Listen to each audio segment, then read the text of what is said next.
It happened in Iceland on Friday, March 19, 2021 at 8:45 p.m. About 20 miles southwest of the capital. Molten rock suddenly burst through the surface from below. Bright lava fountains then lit up the night sky. A volcano in this valley finally woke up after almost 800 years of sleeping soundly. We divide volcanoes into three categories: active, dormant, or extinct. Around 1,900 of them around the globe are considered active. That means they've erupted in the recent past and will likely do it again in the possible near future. Dormant volcanoes haven't popped off for a long time, but they still may in the future. You could say they're sort of sleeping. As for extinct ones, those guys haven't done anything in more than 1 million years. The eruption in Iceland wasn't super explosive, and this all happened 6 miles from the nearest town, so everyone was perfectly safe. Many even came to see it up close, while other brave visitors tried to fry eggs and bacon on the lava. Just be careful not to burn your breakfast black. Lava can be over 2,000 degrees Fahrenheit. It burns everything in its path. Yet it also produces some of the most fertile land for agriculture.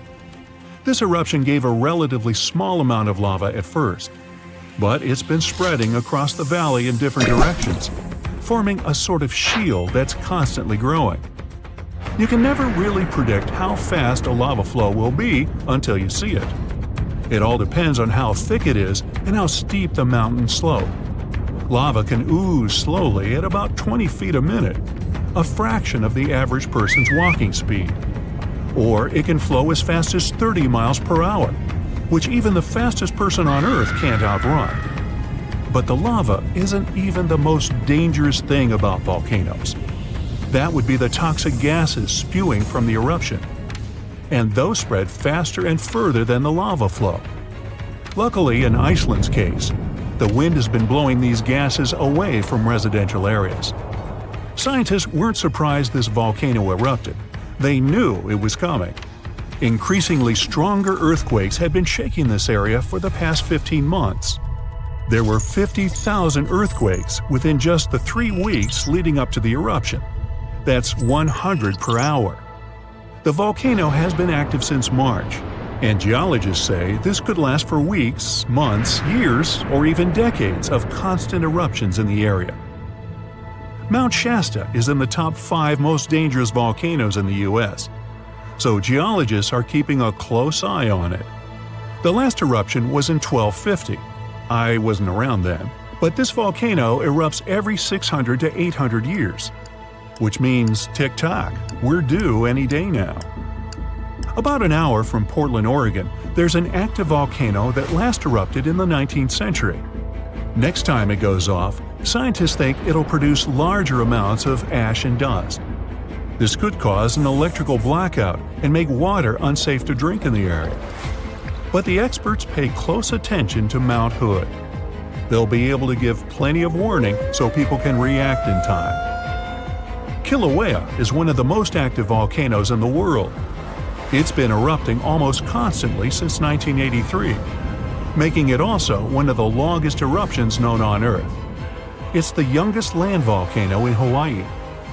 Volcanoes can take thousands of years to form, but others can pop up practically overnight.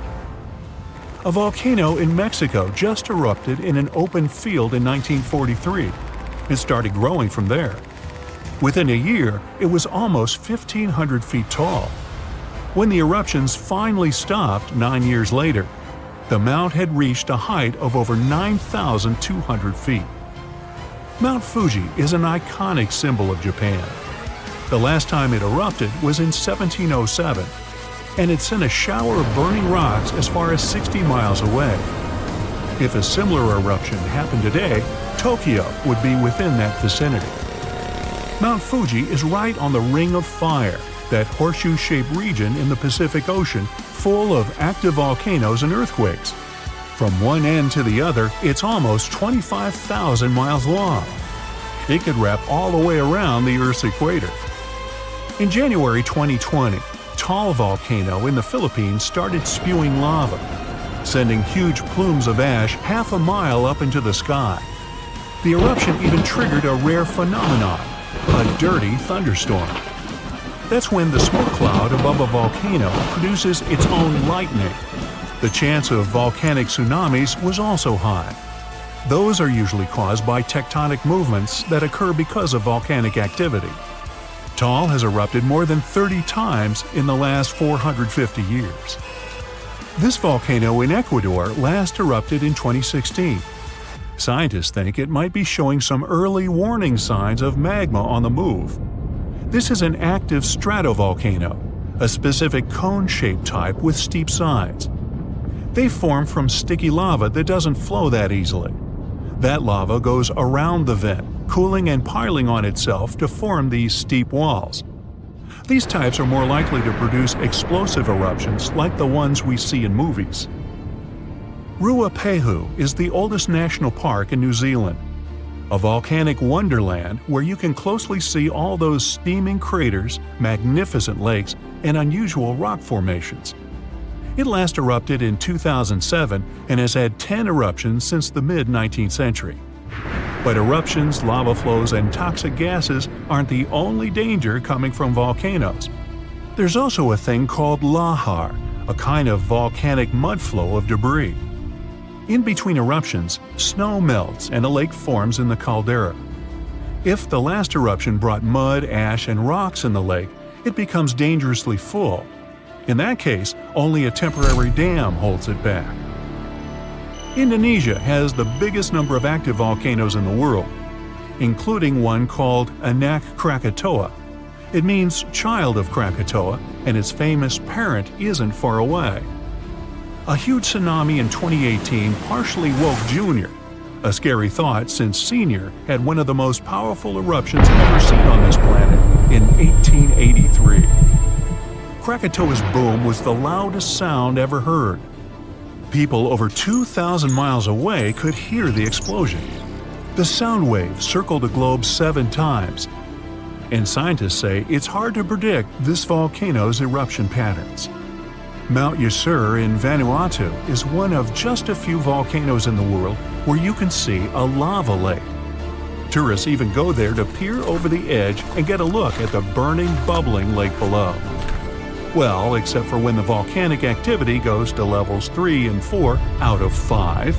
That means there are more intense earthquakes, volcanic tremors, or steam, gas, or ash ejections. Then this place is off limits because, duh. This volcano in the DR Congo has the most active and largest lake volcano in the world. And all that lava is unusually fluid, meaning it travels faster and further than the stuff coming out of most volcanoes. It's certainly not amongst the tallest ones, but Ethiopia's Erta Ale is unique in that it has a lava lake almost constantly, which is pretty rare. The locals call it a smoking mountain because its lava lake often causes eruptions. This volcano is near the Danakil Depression, one of the hottest places on our planet. Merupi has been erupting on a regular basis since the mid-16th century. This volcano helps scientists do crucial research on how eruptions work and how they can warn people in time. After it was dormant for a while, this volcano in central Mexico sprang back to life in 1994. Ever since then, it's been producing huge mud flows and strong explosions in unpredictable intervals. In the past, enormous eruptions coming from this giant buried entire cities in pyramids. Imagine staying in a hotel and waking up to the magnificent view of a massive volcano covered in glowing rivers of lava and clouds of ash. When it lets off heat, visitors to this area in Guatemala take a chance to roast some marshmallows there. One of the most active volcanoes on Earth is on a small island north of Sicily. Stromboli has regular explosions, together with glowing lava coming from vents inside the crater. Not too far away is Etna, Europe's most active volcano and one of the biggest continental ones in the world. By the way, Earth definitely isn't the only planet with volcanoes. The largest one in our solar system is on Mars. It would cover the entire state of Arizona, and it rises nearly 3 times higher than Mount Everest. Ooh, don't look down. Deep inside our planet, there are two massive blobs of rock that have puzzled scientists for years. They sit deep inside, opposite each other. One lurks under the Pacific Ocean, the other under Africa. And they're so weird, they even make seismic waves slow down.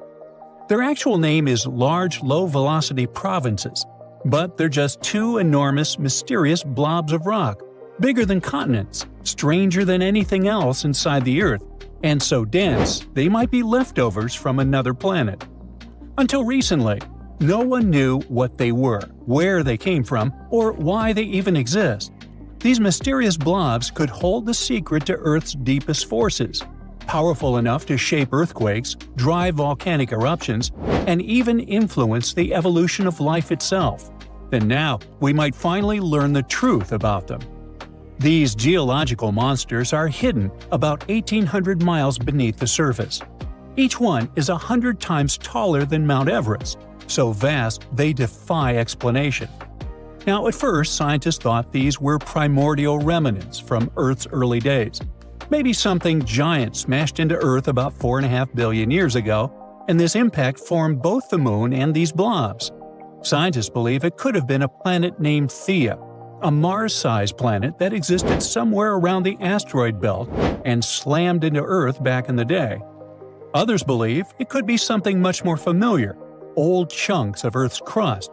Perhaps they got pushed deep into the mantle by the movement of tectonic plates.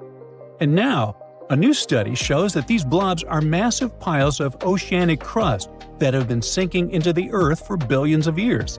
They could have formed from the stuff that sinks into Earth when tectonic plates collide. Over 1 billion years, pieces of ocean crust could have been swallowed by the mantle. Eventually, they collected into two massive regions deep inside the planet. But even though both blobs formed the same way, they aren't identical. There's this place called the Pacific Ring of Fire, a giant loop of volcanoes and earthquake zones around the Pacific Ocean. Well, the Pacific blob doesn't just stop growing and changing because it's constantly being fed fresh rock from that place. Tectonic plates crash into each other, and one plate sinks beneath another, pushing old ocean crust deep into the Earth. Since this keeps happening, the Pacific blob is heavier, denser, and more active than its twin under Africa. It's like a giant hot rock factory, constantly getting new material and reshaping itself over time.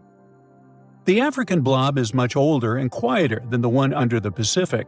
It doesn't get fresh rock pushed into it as often.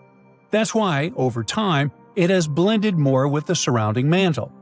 Since it's less dense, it behaves differently. It rises higher into the Earth's mantle, stretching 340 miles closer to the surface. And that might be why Africa has so many powerful volcanoes and rift valleys today. The biggest question is, how do they keep evolving? Scientists think that huge columns of hot rock, called mantle plumes, might be pushing up from deep inside the Earth, helping to drive the movement of tectonic plates in the Pacific. If they're right, then these giant underground blobs aren't just sitting there. They're almost alive in a way. They'd be constantly changing and shaping the surface of our planet. But why do they even matter? Because these weird underground structures may be shaping Earth's surface in ways we don't fully understand yet. You see, first, they might influence Earth's magnetic field. That's because they affect how heat moves through the mantle and core. They might also hold clues about the history of plate tectonics. Studying them could help us figure out when subduction began on Earth, whether it was over 4 billion years ago or much more recently. These guys might also be secret puppet masters behind volcanic activity.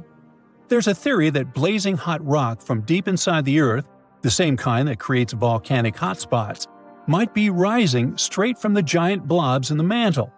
Some of the biggest volcanoes on Earth, including those in Hawaii, Iceland, and Yellowstone, sit directly above the suspected rising plumes from these blobs. If these blobs are fueling these volcanoes, then they could be responsible for shaping Earth's continents, climate, and even mass extinctions throughout history. And well, that's horrifying. That would mean that these giant structures might burst through Earth's crust one day, unleashing catastrophic supervolcanic eruptions, and these eruptions would last for millions of years. Beneath the Earth's surface also lies monsters, unlike anything else on this planet – supervolcanoes. They're so massive, so destructive, and so rare that no human has ever witnessed one erupt. A regular volcanic eruption can be terrifying. Lava spewing into the sky, ash choking the air, entire cities buried under fire and stone. But a supervolcano? Well, that's something else entirely. A supervolcano isn't just big, it's a category of its own. Their eruptions rip apart the Earth itself, creating massive craters called calderas. Some of them are over 30 miles wide. A regular volcanic eruption might spew out a few cubic miles of lava and ash. A supervolcano unleashes more than 240 cubic miles of material. That's enough to bury an entire continent in ash. An eruption like this would be newsworthy, to say the least. First, a wall of fire would blow up into the sky. Ash would block out the sun for years, dropping global temperatures. Entire countries could be buried under meters of ash, making farming impossible. Famine, extreme cold, and toxic air could wipe out entire civilizations. It wouldn't just be a local disaster, it would be global. In fact, two of the worst mass extinctions in Earth's history, where almost all life was wiped out, might have been caused by supervolcanoes, not asteroids. The biggest and most horrifying one was at the end of the Permian period. Literally, about 90% of all marine species and 70% of land species went poof.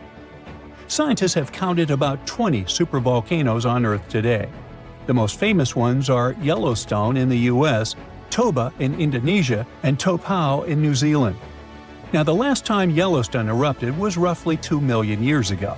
It released almost 590 cubic miles of material, enough to bury a city like New York. That was just one of 3 Yellowstone supereruptions. The most recent supervolcano to erupt was Topao in New Zealand. This happened about 26,500 years ago. But supervolcanoes don't just destroy, they reshape the entire planet. About 74,000 years ago, the Toba supervolcano erupted in Indonesia. Some scientists believe it triggered a volcanic winter that lasted an entire decade. There are also theories that suggest that this eruption nearly wiped out early humans. It reduced their numbers to just a few thousand survivors, although that's just speculation. Either way, we know for sure that supervolcano eruptions have changed the course of history. So, how do we prepare for them if this could happen at any moment? Well, scientists monitor volcanoes constantly, looking for warning signs. It could be stuff like rising magma, ground swelling, earthquakes beneath a volcano, changes in gas emissions, and so on. The problem is that while we can predict short-term eruptions, the long-term ones are still a mystery. Yellowstone last erupted 630,000 years ago. It's literally overdue for another eruption already. But volcanoes don't work like clocks. Just because one erupted in the past doesn't mean it will definitely go wild again, and the time between eruptions could be random. Scientists think Yellowstone could erupt again, but it might be just a small lava flow instead of a super eruption. Are we ready for a super eruption if it happens? Probably not. Scientists say we're more prepared for an asteroid strike than a supervolcano eruption. When Hunga Tonga Hunga Ha'apai erupted in 2022, it cut off communications, caused tsunamis, and filled the sky with ash. And that was only a magnitude 5 eruption. A supervolcano would be orders of magnitude worse. So, good luck sleeping at night knowing these guys will erupt again. Maybe tomorrow, maybe in 100,000 years. Nah, don't lose sleep over it. Frankenstein, unreasonably cold weather, and tons of lava. What do these things have in common? They all trace their origins back to Mount Tambora. This volcano in Indonesia had such a massive impact that the aftermath could be felt in Switzerland even a year later. And these spots are thousands of miles apart. Soon, we might be facing something similar again. Stick around, because I'm about to reveal the exact spot where the next eruption is expected to happen in 2025. Back in 1815, Mount Tambora erupted with unprecedented force, sending a colossal cloud of fine particles into the atmosphere.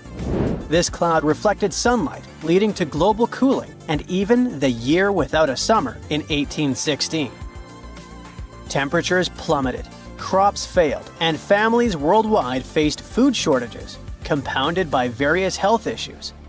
Fun fact: Frankenstein appeared because of abnormally cold weather in the summer of 1816. The author got stuck indoors in Switzerland and wrote this story to pass the time. But that is the only positive aftermath. In England and Ireland, people struggled to find food. The crops were too bad that year, and this year without summer cost them lives, all because of the eruption in Indonesia. While many other volcanoes have erupted since then, none have had consequences as dramatic as Tambora. However, climate professor Marcus Stoffel from the University of Geneva believes potential serious eruptions aren't just a matter of luck, it's only a matter of time. So it's up to us. We can sit back and wait for the inevitable, or we can start preparing today. This future eruption will happen in a world that's vastly different from the one in 1815. Not only is our planet more densely populated now, but we've also experienced irreversible changes that affect our daily lives. Now, if you think volcanoes are always the bad guys, think again. They've actually played a crucial role in shaping our planet. They help with land formation, atmospheric development, and climate modulation. Just look at Yellowstone, for example. When thick lava oozed to the surface, it spread across the landscape and transformed the area forever. When volcanoes blow their tops, they release a mix of lava, ash, and gases, including carbon dioxide. But don't worry, compared to the emissions from fossil fuels, the amount from volcanoes is pretty tiny. What scientists are really keeping an eye on is sulfur dioxide, because it can have a big impact on our climate. When a major volcanic eruption happens, it can send sulfur dioxide soaring into the stratosphere, which is about 7 miles up in the atmosphere. Once there, it transforms into tiny aerosol particles that scatter sunlight, helping to cool the planet. This cooling effect isn't immediate though. Those particles can hang around for a couple of years and even circulate all around the globe. Nowadays, we've got special equipment to monitor sulfur dioxide emissions from space. Take Mount Pinatubo in the Philippines. During its eruption in 1991, it released around 15 million tons of sulfur dioxide. Now, while that's a lot, it wasn't quite as massive as the eruption of Tambora. Still, Pinatubo managed to lower global temperatures by about 0.5 degrees Celsius for several years. Tambora, on the other hand, dropped average global temperatures by about 1 degree Fahrenheit. I know what you might be thinking. That's not much, but trust me, it makes a difference. If the planet warms up by just 1 degree Fahrenheit, it could really mess with sea levels. Experts think we might see a rise of up to 8 inches by the end of this century. This could wipe out a lot of farmland and coastal habitats, which would be a huge blow to many communities. So maybe a volcano eruption that can cool off the planet is like a natural mechanism helping us out? Not exactly. While it does cool the planet off, don't get tricked into thinking it's the kind of coolness our planet needs. Such temperature shifts can severely mess up with the crops, like they did in 1816. There's also evidence that major eruptions can disrupt rainfall patterns, leading to drier conditions in monsoon regions across Africa and Asia.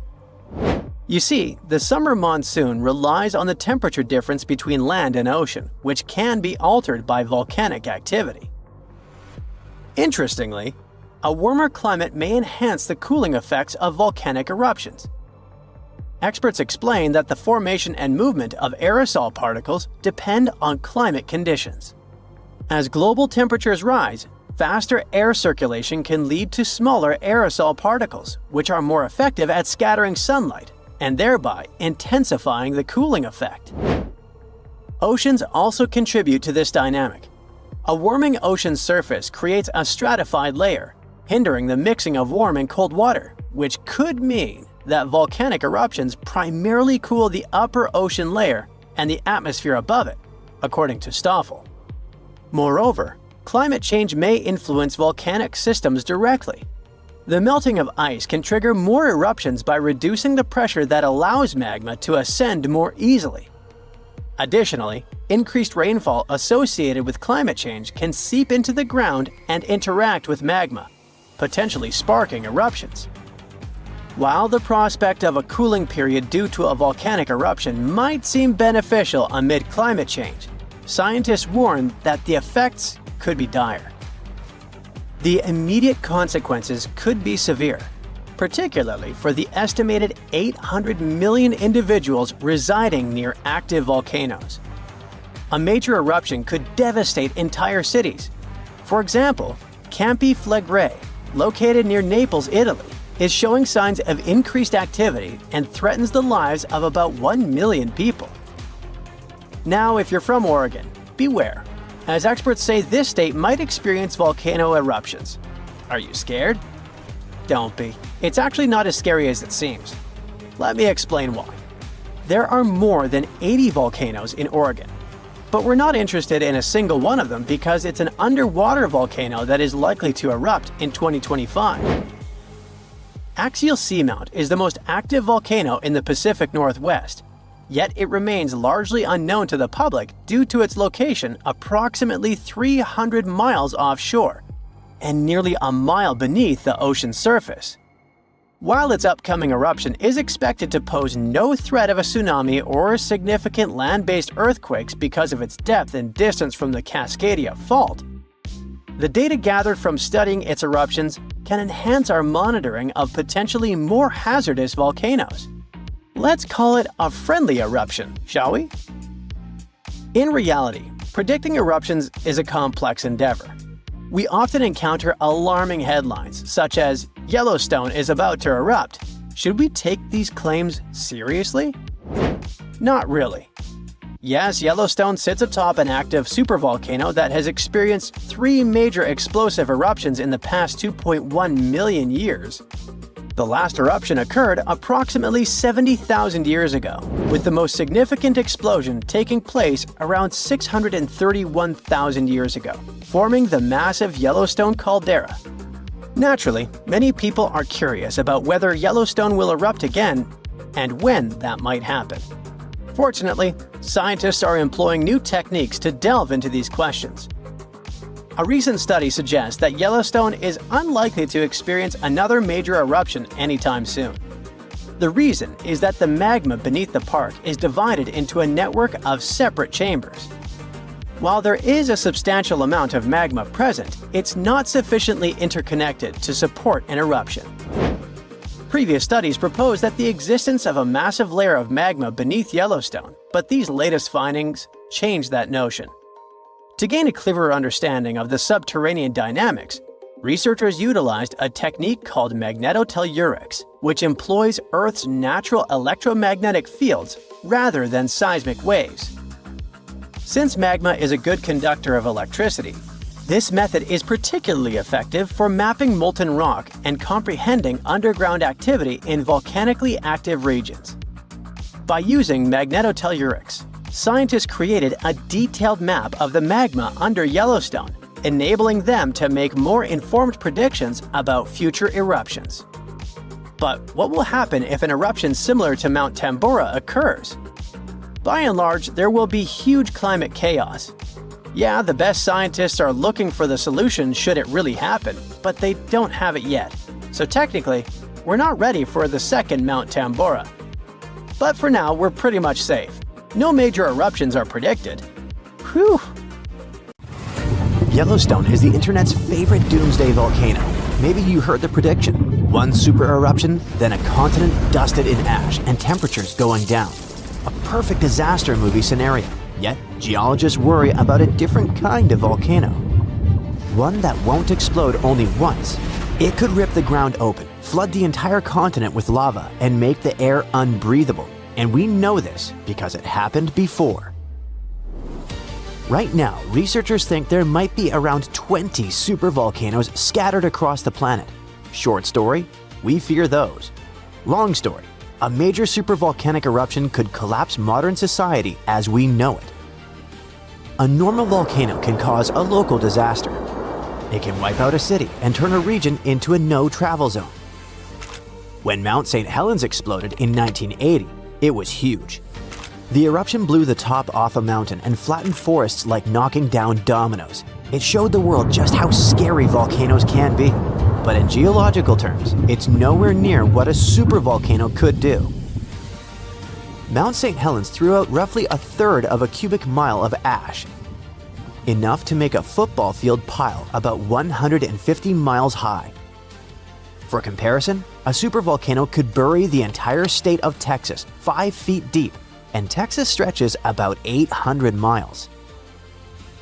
Volcanoes like St. Helens are mountains that build up over time, layer after layer, like nature stacking spilled wax. They erupt, they cool, they erupt again, and you end up with a cone that looks cool in photos. A supervolcano is like a hidden pit. It resembles a giant underground tank of molten rock covered in a thick slab of crust. Imagine the magma chamber like a huge underground room, and the ground above it is the ceiling. During a super eruption, cracks rip open across that ground and magma forces its way up through them, like steam blasting out of a pressure cooker.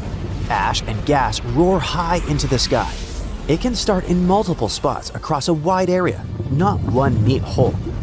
The magma chamber underneath can empty so violently that the roof above it collapses, the land drops, and what's left is a massive bowl-shaped scar called a caldera.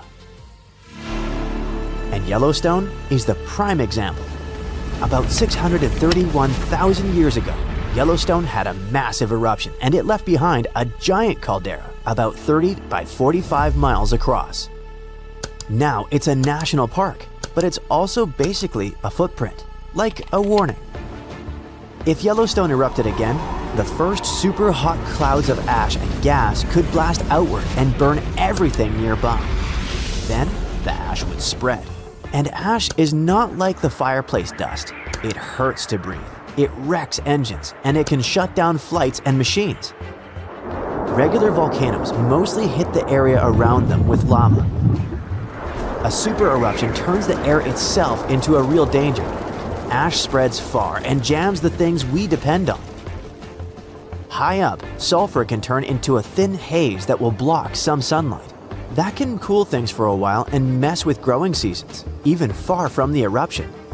And winds can spread that effect well beyond the US. However, geologists worry about something even worse. A kind of eruption that can keep going in waves and cover huge regions in lava. It's called a large igneous province. It's not one volcano, it's a whole stretch of crust that starts leaking lava through long cracks over and over for a long time. Instead of one giant explosion, it's more like Earth turning on a lava faucet that just keeps going. Imagine a crack in the ground hundreds of miles long. Out of that crack comes a sea of lava, but this isn't the sticky, slow stuff you see in Hawaii. This is hot, runny, fast-moving lava, and it doesn't stop. It spreads, floods low spots, stacks into layers, and then does it again. And that's what makes LIPs scarier than a supervolcano. They drag on. They can erupt in repeated pulses over hundreds of thousands to a few million years. We have scars to prove it right here in the US. About 17 million years ago, the Pacific Northwest ripped open and created the Columbia River basalt. Lava did not just coat the land, it drowned it. The total amount that erupted was around 42,000 cubic miles. That's enough to cover the whole US in lava, about 58 feet deep. But how can Earth produce enough lava to bury a mountain range? It's because the planet is still churning inside. Imagine Earth like a pot of thick tomato soup sitting on a stove. Earth's core is the stove, and it's extremely hot. The soup is the mantle, a thick layer of rock that moves slowly. Now and then, a massive blob of superheated rock rises from deep in the mantle, possibly from the boundary above the core. Scientists call this a mantle plume. When it reaches the cooler crust, it spreads out, pushes upward, and when it breaks through, it does not build one neat mountain. It can open long cracks and feed eruptions in repeated bursts for a very long time. However, while lava burns everything in its way, it's not what wrecks the planet. The gas does. These eruptions release huge amounts of carbon dioxide and sulfur, and we can assume the consequences of that because it happened before, and not just once. About 252 million years ago, a massive LIP eruption began in what is now Siberia. It lines up with the worst extinction event in Earth's history, the Great Dying. Around 90% of species disappeared. Huge amounts of gas flooded the air and trapped heat. The oceans soaked up some of that gas and turned more acidic. Acid rain fell again and again. Life on Earth crashed. Scientists believe that in the last 500 million years, there have been 16 major extinctions like this, and that 15 of them line up closely with LIP timing. These geological formations changed Earth so many times, and scientists now wonder, what if Yellowstone and that massive lava flood in Oregon are actually a part of the same system? Look at Idaho from space, and you see a long, flat track across the state called the Snake River Plain. It points from the old lava flood region toward Yellowstone, like a trail. That path exists because Earth's surface moves. The outer layer is split into giant plates that slowly slide. Under Idaho and Yellowstone, a deep, hot zone keeps feeding eruptions. As the plate moves, the eruption zone shifts with it, leaving a long trail behind. That's why the rocks get older the farther you go from Yellowstone. It's the same heat source, just a moving target. And if you roll the plate's motion back far enough, that trail points closer to where the Columbia River basalts formed. That's why some geologists think the Northwest lava flood and Yellowstone could be connected parts of one long-lived system. Finally, if it's all part of one big apocalyptic system, is it time to pack the bags and flee to Mars? Will it happen again soon? Even if they share the same story, that does not mean the worst part is coming back soon. The lava flood chapter played out millions of years ago. Today, Yellowstone is simply where that deep heat shows up at the moment. And sure, it can erupt again, but the most likely eruption isn't some giant doomsday blast. It's a steam explosion, when super hot water flashes into steam and blows rock apart. Lava flows and smaller eruptions can happen too. The caldera-making nightmare is a rare one. If Yellowstone ever started building towards something big, it wouldn't be sneaky. You would see it coming. A lot more earthquakes than normal and the ground lifting faster than usual. The clearest right before signs would likely show up in the days or weeks before it. We cannot stop a planet-scale eruption. We can only watch for the warning signs and plan. But hopefully, if the planet decides to get rid of us, by the time it starts sending warnings, we'll already finish turning Mars into our new home. The ground suddenly starts shaking. Clouds of gas start forming in the sky, making it dark during broad daylight. Bits of the ground start swelling, lifting, and even collapsing. These are the telltale signs of a volcano that is bound to erupt. And this is what could easily happen again with Mount Spur. It's only about 75 miles from Anchorage, one of Alaska's busiest cities. More than half of the population of the northernmost state of the US live there. There's also a huge amount of air cargo that passes through its international airport daily. So anytime a volcano this close to such a vital hub begins to get restless, people start paying attention. Just FYI, approximately 350 million people in the world live within the danger range of an active volcano. That means that around 1 out of 20 people live in an area at risk of volcanic activity. Alaskans probably wish that Spur's reawakening was fiction, but it's actually true. The Alaska Volcano Observatory picked up on several of these "I'm about to erupt" signs from Mount Spur. So much so that they raised the alert level to yellow, which means unrest above normal background levels. Spur erupted twice in the 90s, and it was pretty intense.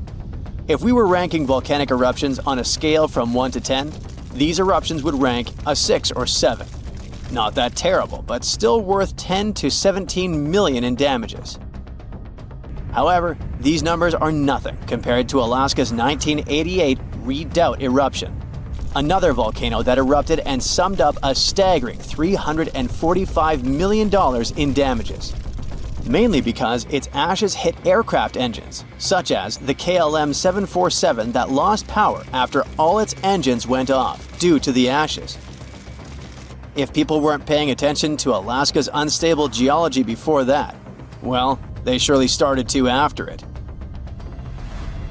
When you think of the hazards of volcanic activity, the first thing that might possibly pop in your mind is Pompeii, Italy. Of course, that's the worst-case scenario, a city being engulfed by lava. Spur may seem innocent compared to Vesuvio, but it still took its toll. The last time it erupted in the 90s, and it threw volcanic aerosols over 60,000 feet into the atmosphere. Let's get our science straight here. Think of volcanic aerosols like liquid particles that are released into the atmosphere during an eruption. These particles are usually created when gases from a volcano, such as sulfur dioxide, combine with water and other particles that exist in our atmosphere.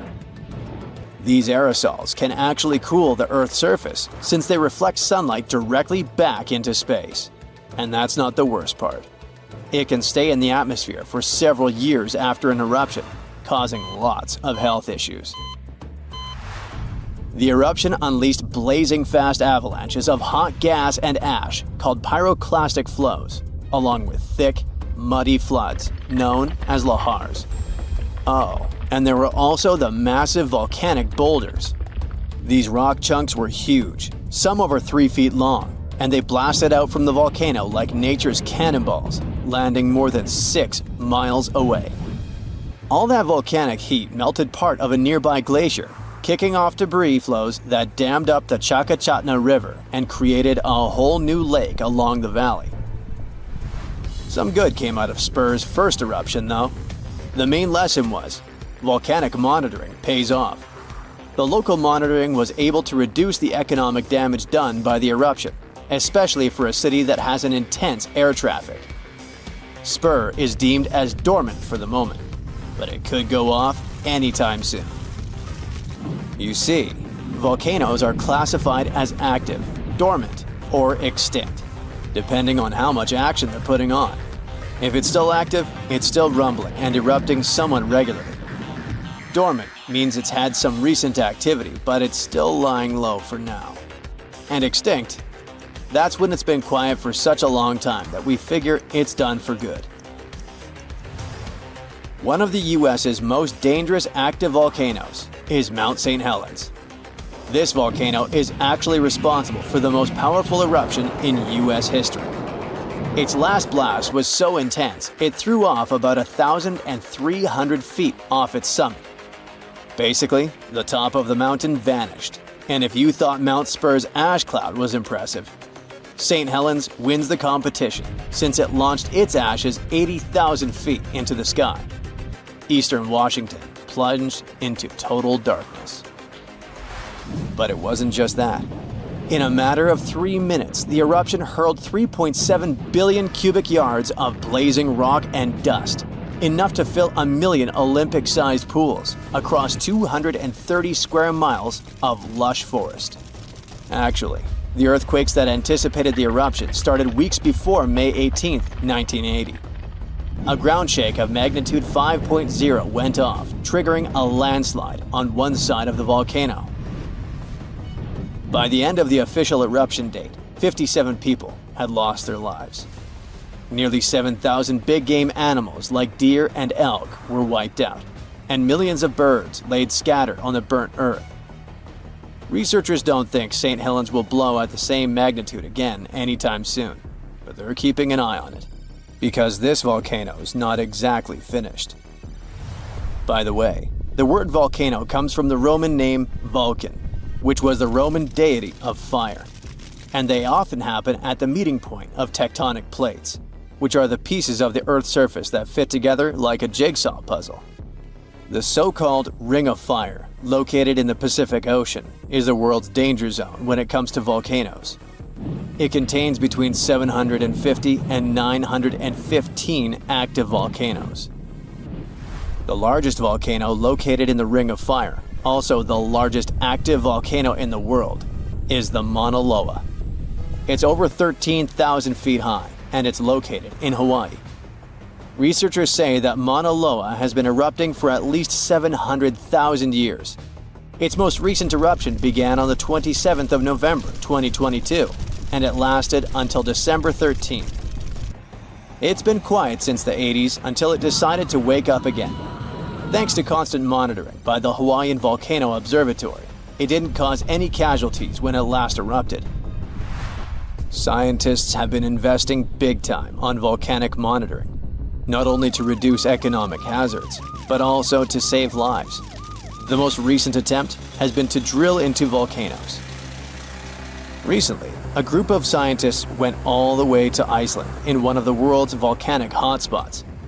There are around 33 active volcanoes in Iceland alone, but the one that is the most interesting to them the most is the Krafla volcano.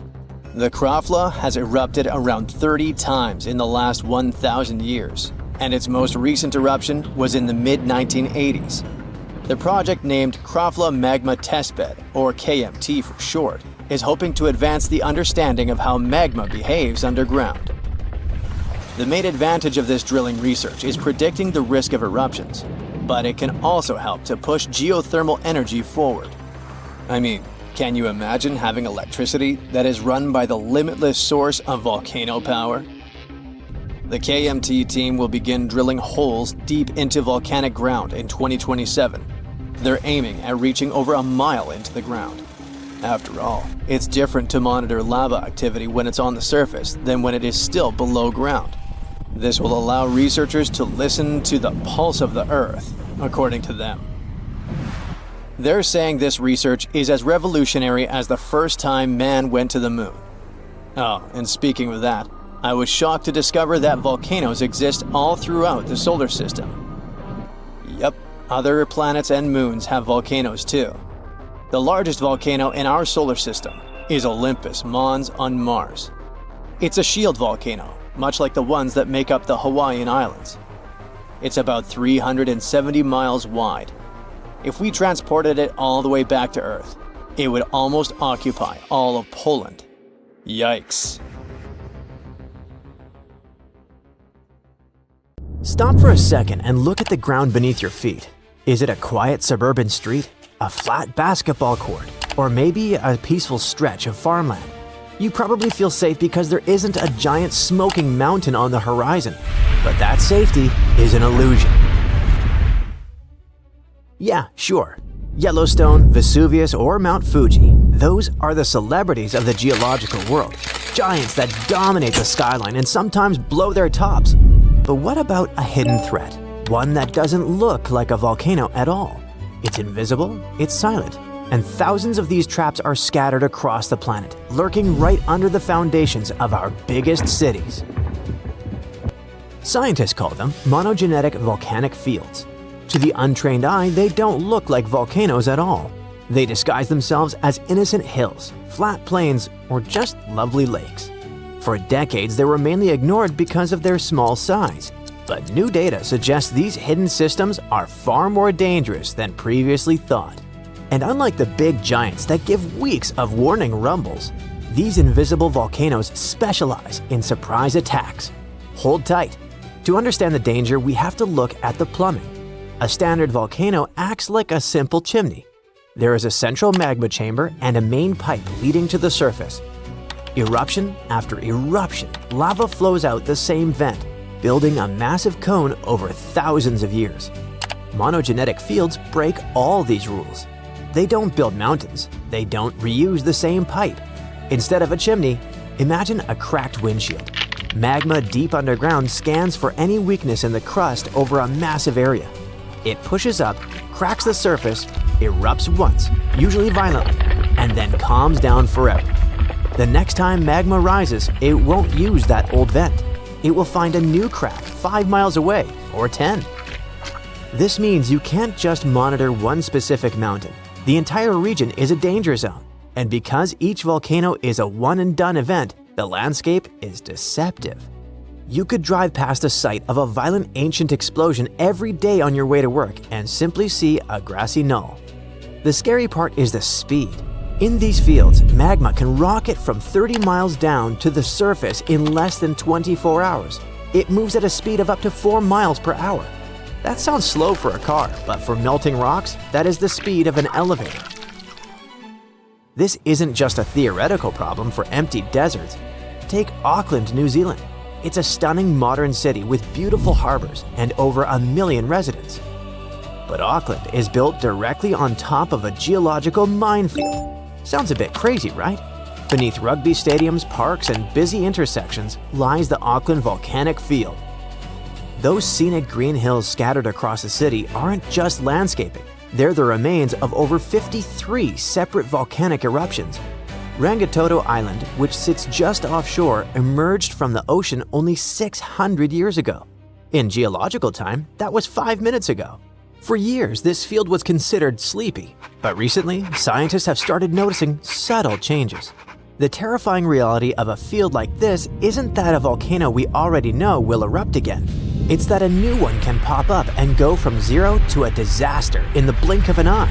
A bubble of magma could rise silently beneath a factory, a highway interchange, or a residential neighborhood. There is no designated safe zone because the threat is spread across the entire city map. History gives us a brutal example of how fast this happens. In 1943, a farmer named Dionisio Pulido was plowing his cornfield in Mexico, on the outskirts of Mexico City. It was a normal Tuesday. Suddenly, the ground cracked open right in front of him. Smoke hissed out, smelling of rotten eggs. Within 24 hours, that small crack in a flat field had transformed into a raging volcano 160 feet tall. Within a week, it stood 500 feet high. This was the birth of Paricutin. It wiped out 2 entire towns, leaving only the stone steeple of a church poking out of the hardened lava, a haunting monument that still stands today. This geological nightmare started in a simple cornfield, and it wasn't an isolated incident. Look at the Harat Rahat field in Saudi Arabia. In 1256, a massive fissure opened up near the city of Medina. It spewed lava for 52 days, creating a river of fire 14 miles long. Today, that same volcanic field is still there, and modern Medina has expanded right on top of the ancient lava flows. Now, apply that same story to a suburb of Los Angeles, a district in Tokyo, or a neighborhood in Europe. In a matter of days, an entire city can be buried under ash. The risk is global, ranging from over 1,800 vents in the American Southwest to the restless Eifel region in Germany and similar fields in China. Experts warn that the real risk here isn't size, but frequency and location. These volcanoes tend to be explosive. When magma rises rapidly and hits groundwater, which is common under cities and fertile farmland, it flashes into steam. This creates a phreatomagnetic explosion. Instead of a slow, oozing river of lava that people can walk away from, the ground acts like a shotgun blast. It sends a massive column of ash and rock shooting into the atmosphere. In our modern world, this is a recipe for chaos. We rely on delicate systems, air travel, GPS signals, just-in-time supply chains. You don't need a supervolcano to crash the global economy. A small eruption near a major logistics hub is enough. Remember the 2010 eruption in Iceland? That wasn't even a big explosion by historical standards. Yet, the ash cloud grounded over 100,000 flights, and 10 million passengers were stranded. Volcanic ash melts inside jet engines, while toxic dust poisons crops and contaminates water reservoirs with heavy metals. It creates a domino effect. One small eruption in the wrong place triggers a cascading failure of global infrastructure. And the most alarming part is that the signals are already there.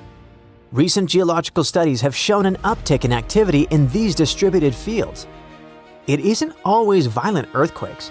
Often, it's bradyseism, the slow rhythmic breathing of the ground. We mentioned the Eifel region of Germany, where GPS data shows the land is rising by about 0.04 inches per year. It sounds tiny, but for geologists, that is a proper red flag. scientists are detecting slight swells in the Earth's crust and weird spikes in carbon dioxide emissions in places that should be quiet. Magma is moving, but because these systems are so spread out, monitoring them is a nightmare. We have sensors all over Yellowstone. We watch Vesuvius 24/7, but almost no one is watching a random patch of desert in Arizona or a forest floor in Germany. These invisible volcanoes are poorly studied. We lack the baseline data to know if a tremor is just a truck driving by or the start of a Pericotine-style event. This lack of data means that when an eruption starts, authorities might have almost zero warning. In a polygenetic volcano, the mountain swells for months. In a monogenetic field, magma can shoot from the deep mantle to the surface in hours. By the time the evacuation order is written, the lava could already be breaking through the pavement. It isn't that hard to imagine the logistical nightmare. A city not known for volcanoes suddenly receives an alert. A vent is forming downtown. It sounds impossible. People delay leaving. They grab their phones to film the smoke. Then, explosions start. The ash creates a blackout. Power grids fail as wet ash shorts out transformers. Roads gridlock instantly. This scenario isn't science fiction. It's exactly what hazard models predict for places like the Auckland Volcanic Field or parts of the Trans-Mexican Volcanic Belt. We are building denser and denser cities on top of geological landmines. This doesn't mean we need to start digging bunkers, but it does require a shift in perspective.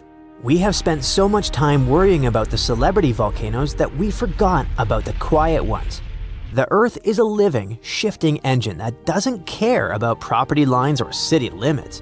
Scientists are now pushing for better monitoring networks, using satellites to track even the tiniest ground deformation in these boring, flat fields. Because the only way to survive a surprise attack is to see it coming before the ground cracks open. Peace and quiet on the surface doesn't always mean peace and quiet underneath. The Earth has plenty of secrets left, and some of them are just waiting for the right moment to surface. Our planet's biggest and meanest supervolcanoes are waking up. When they erupt, you'll surely notice it, even if you live thousands of miles away from the epicenter.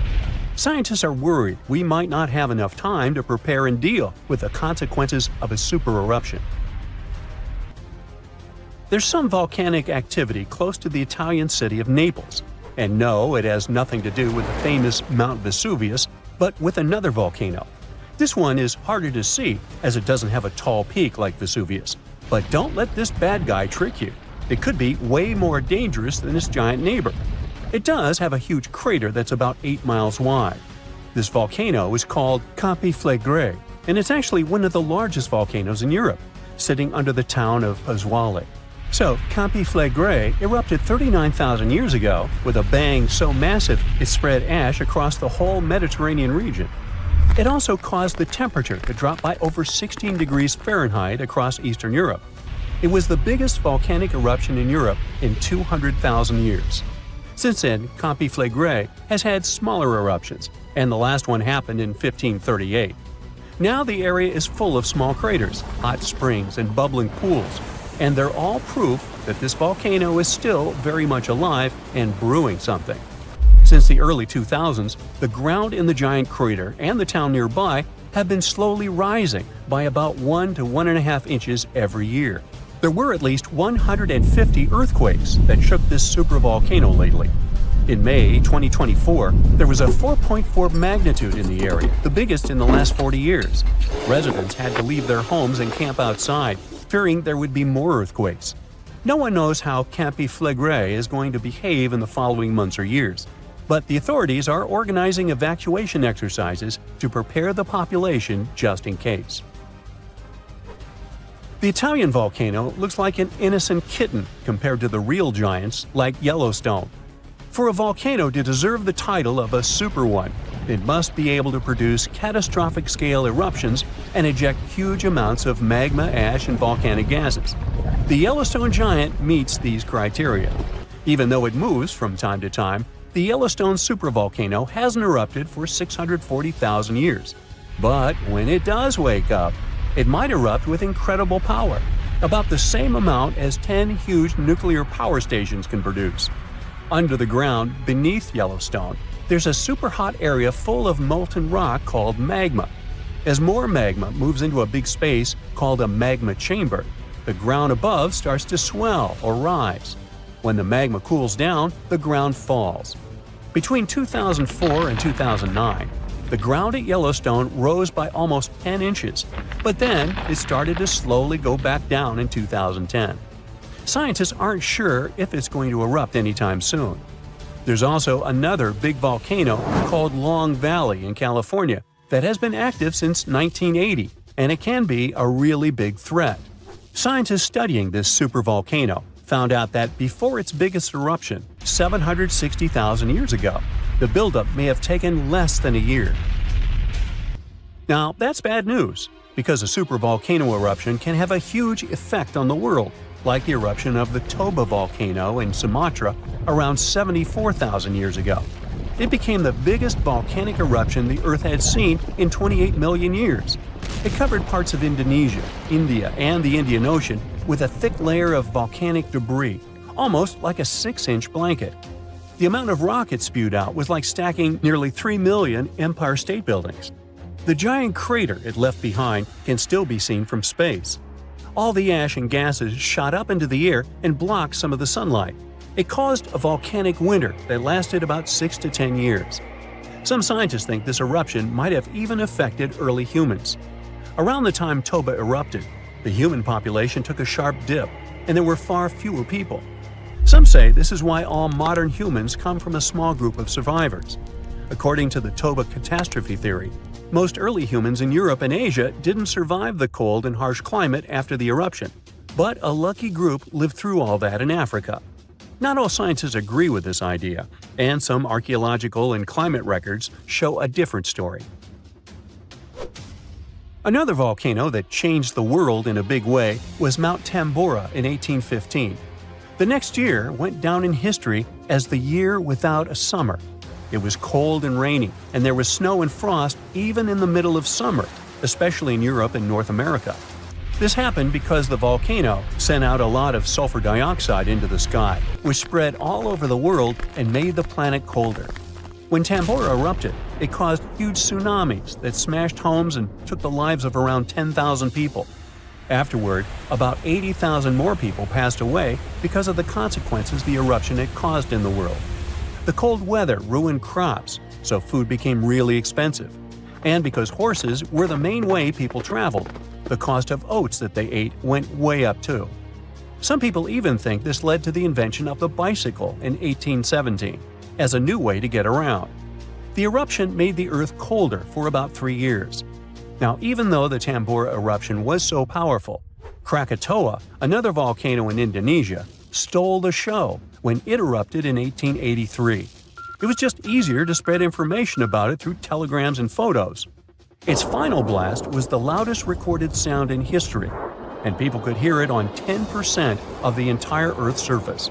The eruption started a tsunami with waves about half as tall as the Statue of Liberty. Now, if we only had 12 months to prepare for a supervolcano eruption, it would be really hard to store enough food and get ready. But don't panic just yet. Supervolcano eruptions are very rare, and the last one happened 26,500 years ago in New Zealand. Scientists think that a super eruption happens once every 100,000 years on average. But the sad part here is that the Earth doesn't follow a perfect timeline. There could be clusters of super eruptions with shorter gaps between them and then longer quiet periods. Since there have already been 2 super eruptions in the last 100,000 years, there's always a chance one could happen again sooner than we expect. Plus, although there are places like Yellowstone and Long Valley where we expect volcanoes to erupt, there are less obvious possible hotspots. In Chile, there's a volcano called Laguna del Maule that has erupted in the past and left behind a huge crater. Over the last 20 years, the ground there has been swelling really fast, rising up to almost 1 foot a year. Some people are worried that this could be a sign of a big eruption coming. But scientists say there's not enough magma yet to cause a super eruption. In Bolivia, the Jutarancu volcano is also acting up. It's part of a group of volcanoes that have caused super eruptions in the past. Since the 1960s, the ground around Judu-Ranku has been lifting, but the last eruption was 250,000 years ago. Even though the magma might be rising, it's not enough to worry about just yet. The chances of a supereruption happening during our lifetime are 1 in 1,400, which is pretty low, so you don't need to worry too much. But just like someone wins the lottery every week with very small chances, a supereruption could happen sometime in the future, and when it does, we'll need to be prepared. These ominous rumbling sounds, the ground shaking under your feet. Wait a minute, that's my tummy. Or it might be Washington State's Mount Adams waking up. It's the largest volcano in the state by both area and volume, and it's recently started to show signs of life after staying silent for thousands of years. Scientists have noticed an alarming uptick in seismic activity around the mountain. And since the last eruption here happened between 3,800 and 7,600 years ago, humanity was still in the Stone Age at that time. This sudden chattiness has scientists, let's say, curious. The U.S. Geological Survey has hurriedly installed temporary seismic stations around Mount Adams to keep an eye on the situation. At the same time, they reassure the public there's no need to panic. Mount Adams doesn't reach the height of the better-known Mount Rainier, and still it covers a massive area, making it Washington's largest active volcano. Interestingly, records show that before September of this year, Mount Adams had experienced an average of just one small earthquake every 2 to 3 years since 1982. And then, the Cascades Volcano Observatory and the Pacific Northwest Seismic Network detected a staggering 6 earthquakes in just 1 month, September. These quakes were all rather tiny, with magnitudes ranging between 0.9 and 2 on the Richter scale. It means they were so weak you wouldn't feel them at the surface. Plus, satellite imagery confirmed there was no ground deformation in the area. Now, at the moment, the USGS keeps Mount Adams alert level at green or normal, so we shouldn't worry about the ground opening and swallowing towns and cities. But the most recent seismic blips have encouraged the agency to install additional equipment for more precise monitoring. Such an expanded network will help scientists notice even the smallest earthquakes, which will help them understand what's happening under Mount Adams. This extra equipment might also shed light on whether this recent activity is a signal of future eruptions or just a random anomaly. If Mount Adams eventually erupted, it would likely produce slow-moving lava flows rather than explosive eruptions like Mount St. Helens. After all, past eruptions have only led to lava flows that travel just a few miles from the volcano, so that's not what we'd need to worry about. A much more dangerous thing would be lahars. These are mud flows that can happen when volcanic ash, rock, and melted ice mix during eruptions. Lahars have occurred near Mount Adams without even eruptions. Rock, weakened by hydrothermal processes at the volcano's summit, suddenly broke loose, creating fast-moving, destructive mud flows. Exactly for this reason, the USGS categorizes Mount Adams as a high-threat volcano. While it doesn't erupt frequently, it still poses serious risks to nearby settlements. Another volcano we should carefully watch is Katla in Iceland. It's one of the country's most powerful and dangerous volcanoes. It last erupted over a century ago in 1918, but if it erupts again, it could be 10 times as powerful as another Icelandic volcano whose name I can't pronounce. See? That one erupted in 2010, completely disrupting air travel all over Europe. An eruption of Katla could release large amounts of sulfur dioxide, which could form sulfate aerosols in the atmosphere. Such aerosols reflect sunlight, which could even cause temporary global cooling. This phenomenon often followed catastrophic volcanic eruptions in the past. Although eruptions are common in Iceland, Katla's ash cloud would likely shoot higher into the sky and cover larger areas of Europe than that other one did. It would ground flights and negatively affect economies. If Katla erupted, it would also harm agriculture, water supplies, and air quality. In 2014, scientists noted that a large eruption could even cause a tsunami that might travel along Iceland's south coast and out to sea. But the potential impact of such a tsunami is still unclear. Katla tends to erupt on a regular schedule every 40 to 80 years. which means that another eruption is statistically very likely soon. That's why Katla remains under close scientific observation. The Canary Islands' Cumbre Vieja erupted recently in 2021, reminding people of its destructive potential. The lava flow from this eruption was devastating. It covered whole neighborhoods and flowed into the ocean, destroying more than 3,000 homes. Thousands of people had to be evacuated. But the craziest thing? Even though the damage was significant, scientists believe it could have been far worse. A massive eruption of Cumbre Vieja could have caused the volcano's entire western flank to collapse into the Atlantic Ocean, triggering a mega tsunami. This hypothetical tsunami could have potentially created waves hundreds or even thousands of feet high. They could have flooded coastlines around the Atlantic Basin, including parts of the US and Europe. Luckily, recent studies claim that a collapse of that scale is unlikely. But even though the chance of a mega tsunami is low, scientists still think it's wise to prepare for possible eruptions because there's a chance of extensive damage. The lava flows that occur at this volcano tend to be extensive and dangerous to both human life and the infrastructure on the island. If you decide to travel to Ecuador, you should be wary of Cotopaxi, one of the most active volcanoes in this country. It's been rumbling with minor eruptions since 2022. While these eruptions have been relatively small, Cotopaxi has a great potential for a major eruption, and it has scientists on high alert.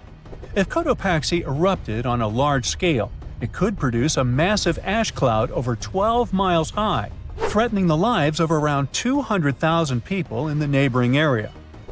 A serious danger is Cotopaxi's snow-capped summit. It would melt super rapidly in a major eruption. It could lead to destructive floods and landslides that would flow down the mountain and potentially reach populated areas.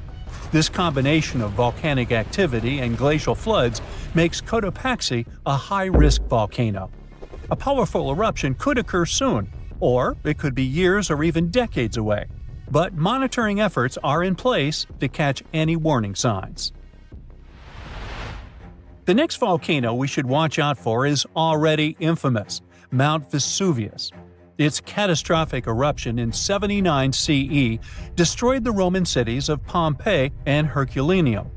Its last eruption occurred in 1944, but Vesuvius remains highly active and poses a great risk to nearby Naples, one of Italy's largest cities. A large eruption would threaten over 3 million people. Many of them live in the vicinity or even directly on the slopes of the volcano. If Vesuvius erupted, it would be an explosive event, with ash, rocks, and volcanic gas ejected at extremely high speeds. And even though such a destructive event isn't expected for a few hundred years, Vesuvius remains one of the world's most closely watched volcanoes. After all, it has a real potential to cause catastrophic damage in a densely populated area. Then we have Popocatépetl, often called El Popo. It's one of North America's tallest active volcanoes, which lies about 40 miles from Mexico City. Exactly this proximity to a metropolitan area with a population of 22 million people makes Popocatépetl especially hazardous. A large eruption could send a massive ash cloud over Mexico City, causing widespread disruptions. Ash could clog the city's drainage systems, contaminate water supplies, and even cause power outages by short-circuiting electrical systems. Plus, lahars could rush down the volcano, reaching nearby towns. Popocatépetl has been showing near-constant seismic activity since the early 2000s, and smaller eruptions are pretty common here. In early 2024, there were 13 recorded minor eruptions, which alarmed nearby towns. At the same time, volcanologists consider such eruptions normal for Popocatépetl. While talking about super dangerous volcanoes, we can't skip Yellowstone National Park. It houses one of the world's largest supervolcanoes. Its last massive eruption occurred about 640,000 years ago. But if this monster were to erupt today, the impact would be much more devastating for the entire planet.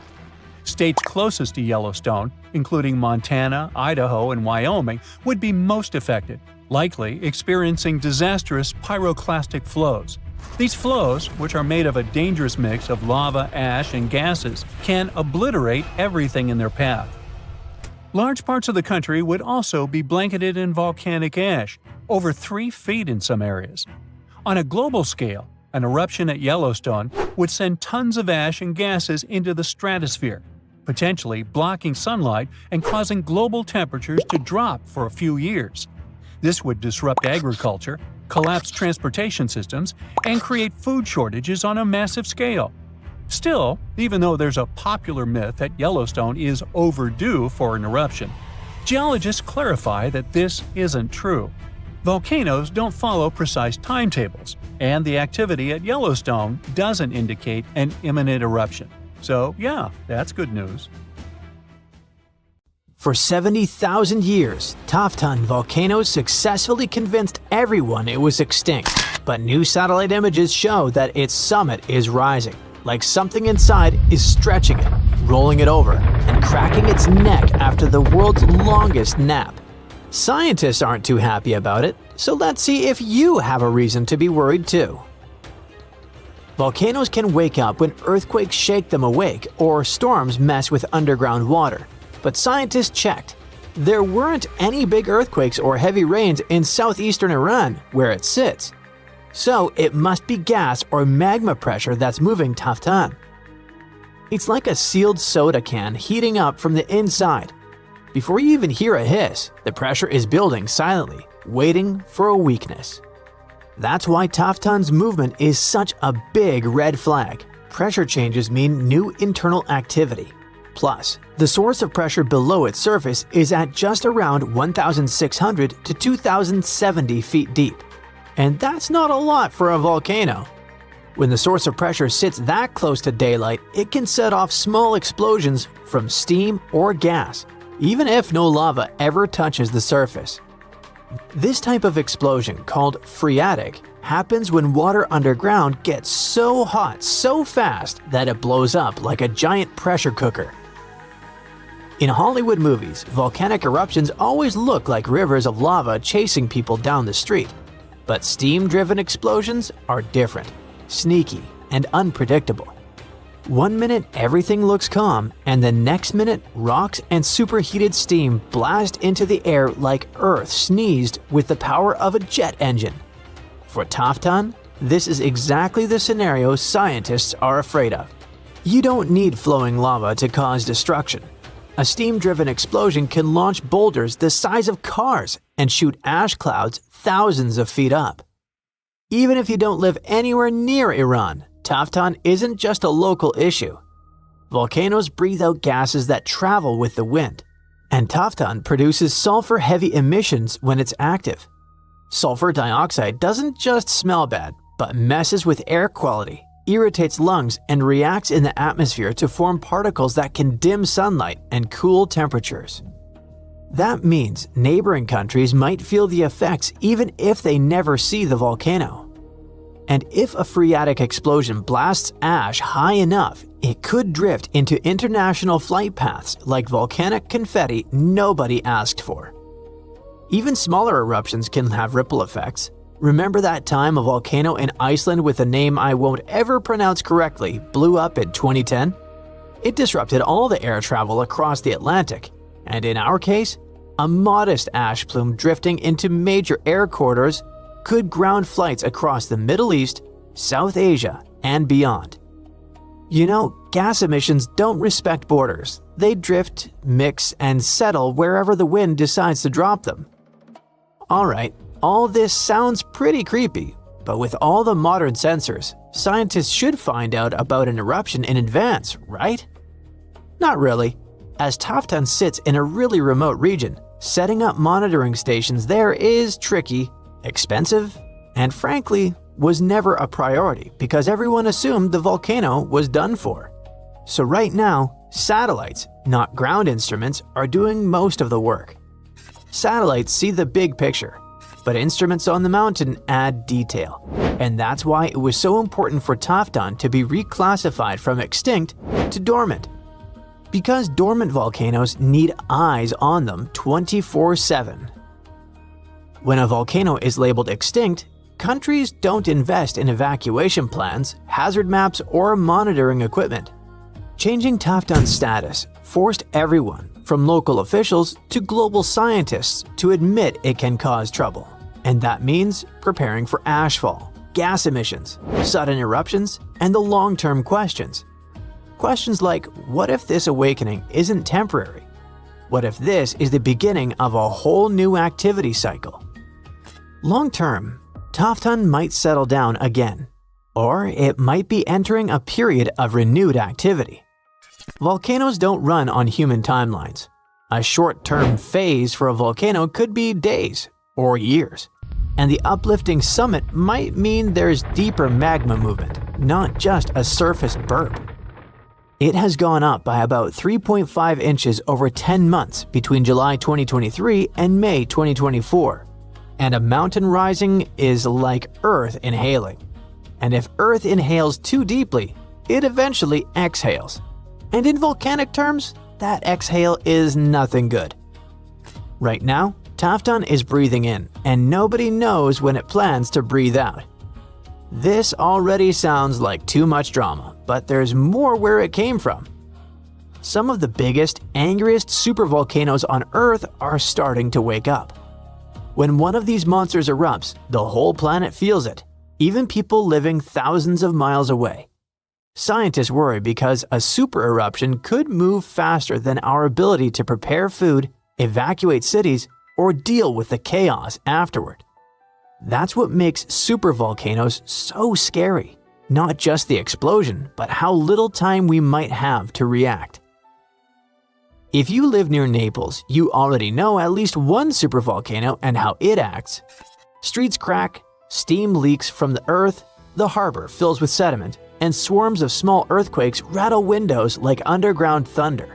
All of that comes from Campi Flegrei, a massive supervolcano caldera that last erupted in 1538. For years, scientists read these signals as classic warnings of magma rising. But two recent studies, one in 2023 and another in 2025, completely changed how we understand what's really going on. And surprisingly, they brought a bit of hope with the danger. In 2023, studies zoomed in on carbon dioxide, a gas volcanoes pump out when magma starts acting up. At Campi Flegrei, CO2 levels jumped after 2005 to about 4,000 to 5,000 tons a day, which sounds like magma rising fast. But when scientists checked other gases like nitrogen and helium, the chemistry didn't fit that idea at all. It turned out that the extra CO2 came not from rising magma, but from super hot fluids underground, cooking the surrounding rocks and releasing gas on their own. In the 2025 study, lab experiments showed that the shaking comes mainly from a sealed underground water and steam reservoir.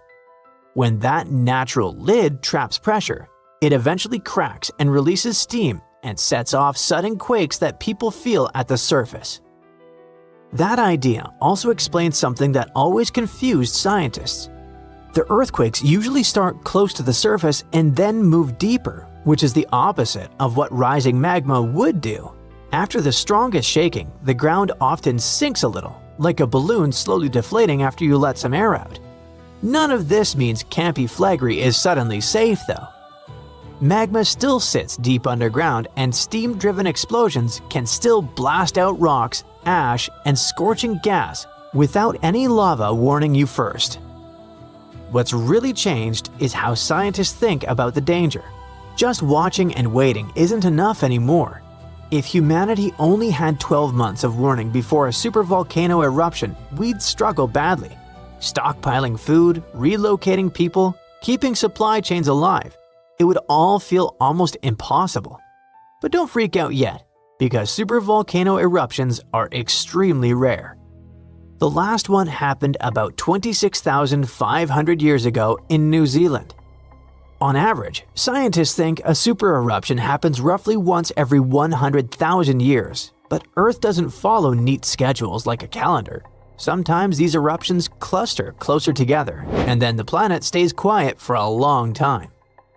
Two massive super eruptions shook the planet within the last 100,000 years. About 74,000 years ago, Indonesia's Toba volcano blew up with such force that it blasted ash across Asia, lowered the temperatures around the world, and may have pushed early humans to the brink of extinction. Then, around 26,500 years ago, New Zealand's Taupo volcano unleashed an eruption, covering huge areas in ash and reshaping the landscape we see today. There's always a chance another super eruption could arrive earlier than we expect. That uncertainty is what keeps scientists awake at night. The latest super eruption of Yellowstone occurred 640,000 years ago, and it was long before Homo sapiens saw the light of day. But we were around during another, no less devastating natural disaster. This super eruption took place on the island of Sumatra around 74,000 years ago.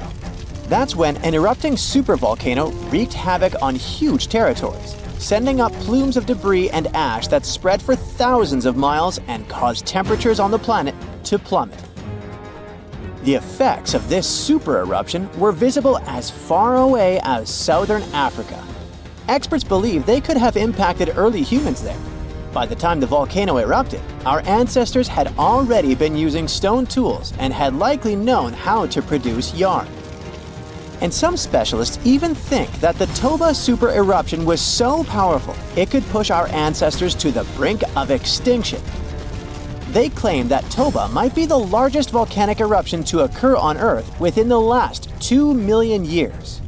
The eruption disgorged so much pyroclastic rock, it would be enough to cover the entire United States to the depth of a one-story house. About a third of that deposit piled up on northern Sumatra, while a lot more ended up beneath the floor of the Indian Ocean. The super eruption left an elliptical crater lake around 60 miles long. The caldera is so large it's hard to feel that you're indeed in a volcano.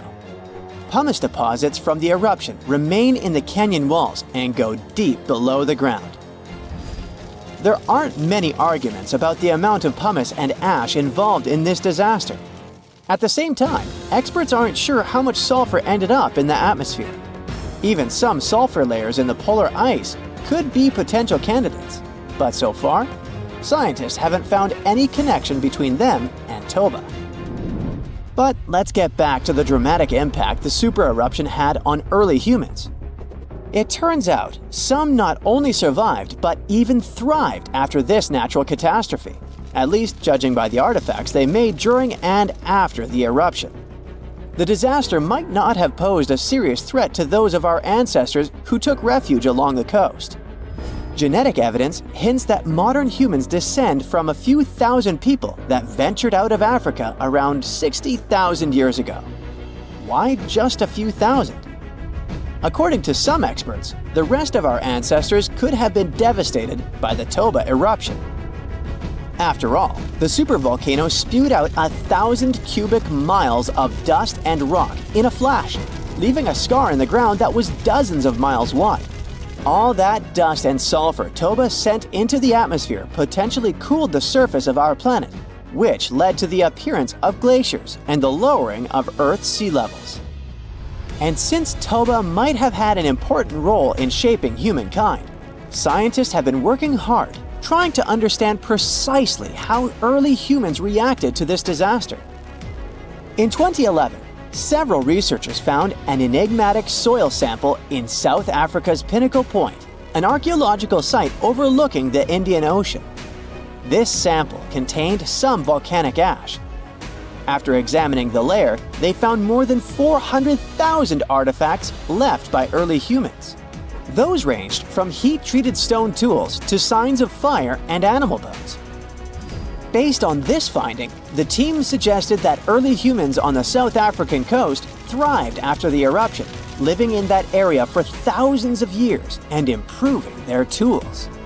The region might have served as a refuge during and after the Toba eruption. A 2009 study suggested that the eruption could have lowered global temperatures by 14 degrees Fahrenheit. It would have made survival tough elsewhere in Africa. If there had been a volcanic winter, it wouldn't have been as cold along the coastline. On the other hand, newer studies claim that Toba spewed out so much sulfur into the atmosphere that the resulting aerosols could have stuck together, which would have limited their cooling effect in the long term. In other words, right after the eruption, temperatures would have plummeted, but only in some regions. And after 3 years or so, the effects of the eruptions would have calmed down altogether, becoming not dangerous to humans. Well, apparently, more research is needed. Meanwhile, let's figure out if we should watch out for any volcanoes these days.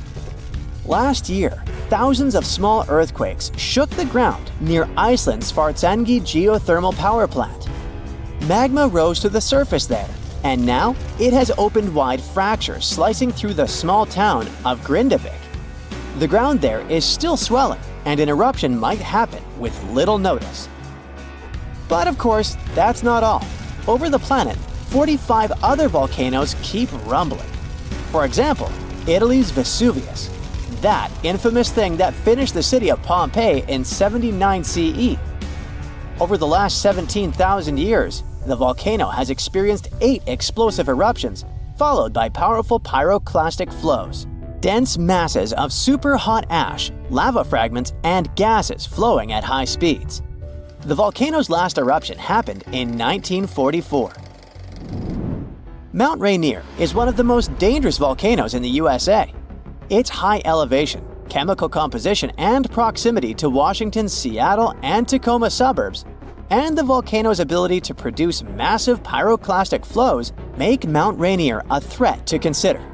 The heat from this volcano could potentially melt the ice and snow covering it, leading to rapid downstream flows of debris, mud, and rocks.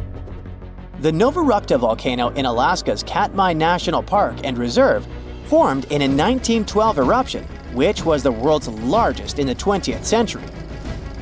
The volcano sent almost 7 cubic miles of ash and debris into the air. It also produced such a powerful ash flow that it created the Valley of 10,000 Smokes. Mount Pinatubo is located in a populated region in the Philippines. It became notorious after a 1991 massive eruption, which was the second largest eruption of the 20th century. More than 700 people lost their lives during that natural disaster. Today, more than 21 million people live within 62 miles of Pinatubo. Mount Agun, a continuously erupting volcano in Indonesia, had its last major eruption in 1963. It was one of the most tragic eruptions in the country's history. It lasted for 11 months, producing ashfall and pyroclastic flows that led to the loss of more than 1,000 lives and serious property damage. People saw ash plumes above the volcano throughout 2018, following the eruption in November 2017. Japan's Mount Fuji hasn't erupted since 1707. That year, a massive earthquake likely set it off. In 2014, experts warned that Fuji could be at risk of another eruption following the 9-magnitude earthquake that shook Japan in 2011. Experts believed the earthquake had raised pressure below Fuji. The eruption in 1707 sent so much ash and debris into the air that all this mass even reached Tokyo. Should Fuji erupt again, it would affect more than 25 million people in the surrounding areas. The eruption of Washington's Mount St. Helens in 1980 was one of the most destructive volcanic events in U.S. history. 57 people, as well as thousands of animals, lost their lives during that natural disaster. The eruption also destroyed around 200 square miles of forest. Experts think that Mount St. Helens' history of massive eruptions means that future catastrophes are bound to happen. The next explosive eruption might send large amounts of ash all over the Pacific Northwest. No wonder the volcano is under close monitoring. One of Indonesia's most active volcanoes, Mount Merapi, has been erupting for centuries.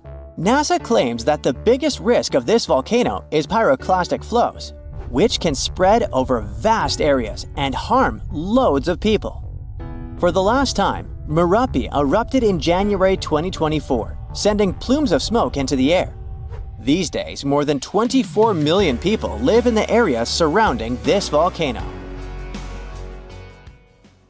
It's official. We now know the exact location and timing of the Yellowstone supervolcano's next eruption, and it's called a supervolcano for a reason. It will be thousands of times more powerful than a typical volcanic eruption. When this happens, the planet will face massive disasters. Earthquakes, tons of magma flows, ash and clouds that will block out the sun. The sky will be gray for a long time.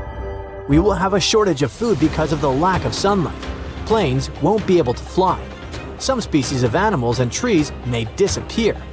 One disaster will follow another, like falling dominoes, one by one. Terrible times await Earth, and okay, stop. It's clear, we got it. But when will all this happen?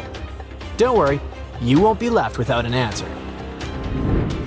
When ordinary volcanoes erupt, it's always a disaster, but only for those places that are located near the epicenter. Multiply the damage from an ordinary volcano by thousands and you'll get a supervolcano eruption. Yellowstone is one of the largest volcanic systems in the world. It's erupted 3 times in the last 2.1 million years. The last time was 640,000 years ago. The ash covered an area comparable to about half of the United States. Fortunately, there were no people there, but nature got hurt.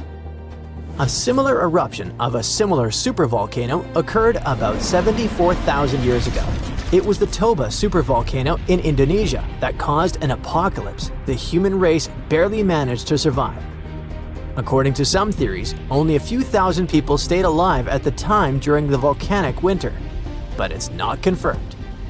Since Yellowstone is a volcanic system located in a vast national park, it was important for scientists to find out exactly where the first spark would come from. They found out that Yellowstone's magma doesn't accumulate in one place, but hides in several separate underground reservoirs. The reservoir in the northeast of Yellowstone, next to a beautiful place called Sour Creek Dome, is the riskiest.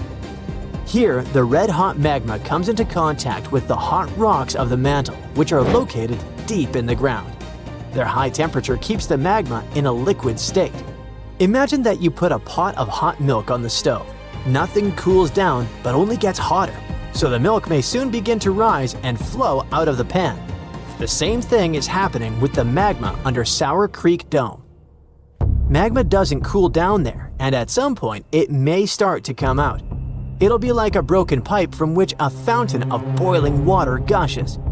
But how did scientists find out? The magma reservoirs are located at a depth of about 6 miles, and this whole area is incredibly hot. They used a special method called magnetotellurics. So, Earth's rotating core creates a magnetic field that surrounds our planet. Magma flows around the core, and it contains many magnetic minerals that also create magnetic fields.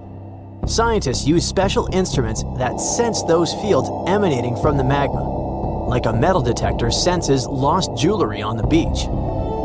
Using magnetotellurics, they scanned Yellowstone and discovered 4 large magma reservoirs. 3 of them emitted powerful electromagnetic waves, and in the 4th, which is in the northeast, they recorded a much stronger signal from the magnetic field. This is where the eruption is supposed to occur. But fortunately, it won't happen soon.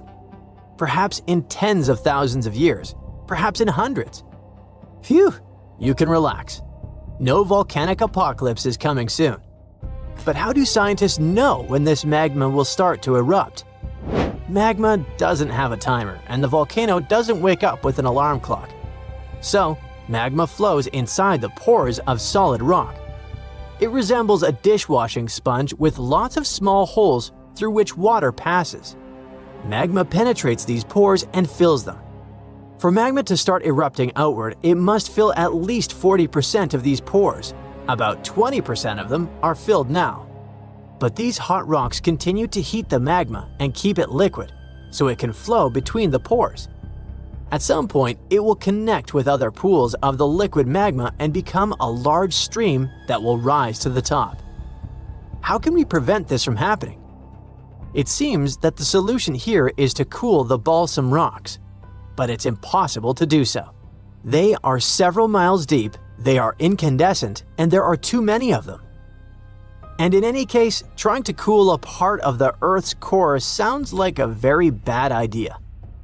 All we can do is accept that nature has its own plans. If the eruption occurs in tens or hundreds of thousands of years, then perhaps humanity will find a way to solve this problem. If not, then we should prepare for the consequences. A huge global catastrophe starts with a massive, large-scale explosion. The erupting magma produces a gigantic amount of ash. A powerful burst of energy collapses the Earth's crust over the magma reservoir. This leads to the formation of a giant caldera. You've probably seen a huge crater in a volcano. So, this is the caldera. The natural disaster is so loud it deafens everyone who's nearby. The blast wave rises ash and pumice stone at a speed exceeding the speed of sound. Volcanic materials reach incredibly high altitudes in minutes. Then, this pillar of ash spreads and plunges a huge territory into darkness.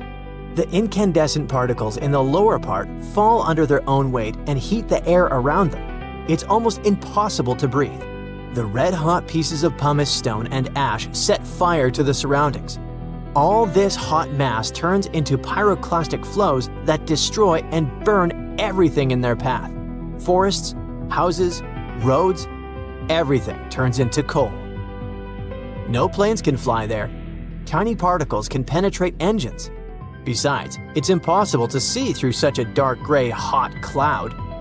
It's also dangerous to drive cars. Volcanic particles can burn tires. Luckily, thanks to seismic technologies, people have learned in advance about the eruption, so everybody has evacuated. The column of ash that has reached the edge of space continues to expand in different directions. The wind helps the volcanic dust expand. A giant umbrella-like cloud appears over the territory of Yellowstone. It's getting wider and wider and plunges a huge area into hot darkness. During the first 24 hours, ash falls on most of the United States and parts of Canada. It knocks out power lines, pollutes bodies of water, and destroys crops. Then, the rains begin. The water mixes with the ash and falls to the ground in the form of gray mud. And don't forget, it's also poisonous. The ash contains mercury, arsenic, and lead in large quantities. Such toxic masses poison rivers, lakes, land, and air. All this time, the volcano continues to erupt. The outbursts of magma, ash, and pumice can last for several weeks or even a month. And this is just the beginning. The ash soon begins to settle, but the sulfur dioxide released during the eruption spreads all over the atmosphere. This gas mixes with the atmospheric water vapor and forms an aerosol consisting of small particles. All this covers the planet like a veil. This cap makes it difficult for the sun's rays to pass through, which means it lowers the temperature of the Earth's surface. These events cause a sharp cooling of several degrees in the world. Farmers lose a huge amount of their crops. Food prices rise and economies collapse. There might be a famine all over the planet. Human civilization can plunge into chaos. In a few years, the temperature will start rising, but it will take at least a couple of decades to return to previous standards. What will become of humanity by that time? Of course, we will survive, but we'll have to rebuild our civilization. But don't be afraid. If nothing depends on us, let's just enjoy every day of life. Be grateful and help each other. Supporting and caring for each other even during the volcanic winter is a guarantee that humanity will survive. The largest volcanic region on Earth is not in Africa or Japan, but under the ice of Antarctica. Scientists found 138 volcanoes in its western part, and if they decide to go wild, you'll surely notice it. They could melt huge amounts of ice that will move into the ocean, raise its level, and make our planet uninhabitable for humans. But before you pack your things to fly away to another planet, hear me out. Only 2 of the Antarctic volcanoes are officially classified as active now, and it would take a whole series of eruptions, decade after decade, to seriously impact the whole world. Mount Erebus, one of the 2 Antarctic volcanoes currently in action, proudly bears the title of the world's southernmost active one. It has been continuously erupting since at least 1972. It emits plumes of gas and steam and sometimes even spews out rocks, and scientists call it Strombolian eruptions. One of the coolest features is a lava lake in one of its summit craters, with molten material on the surface. Such lakes are rather rare because they need certain conditions to make sure the surface never freezes over. The second active volcano is Deception Island, a horseshoe-shaped landmass.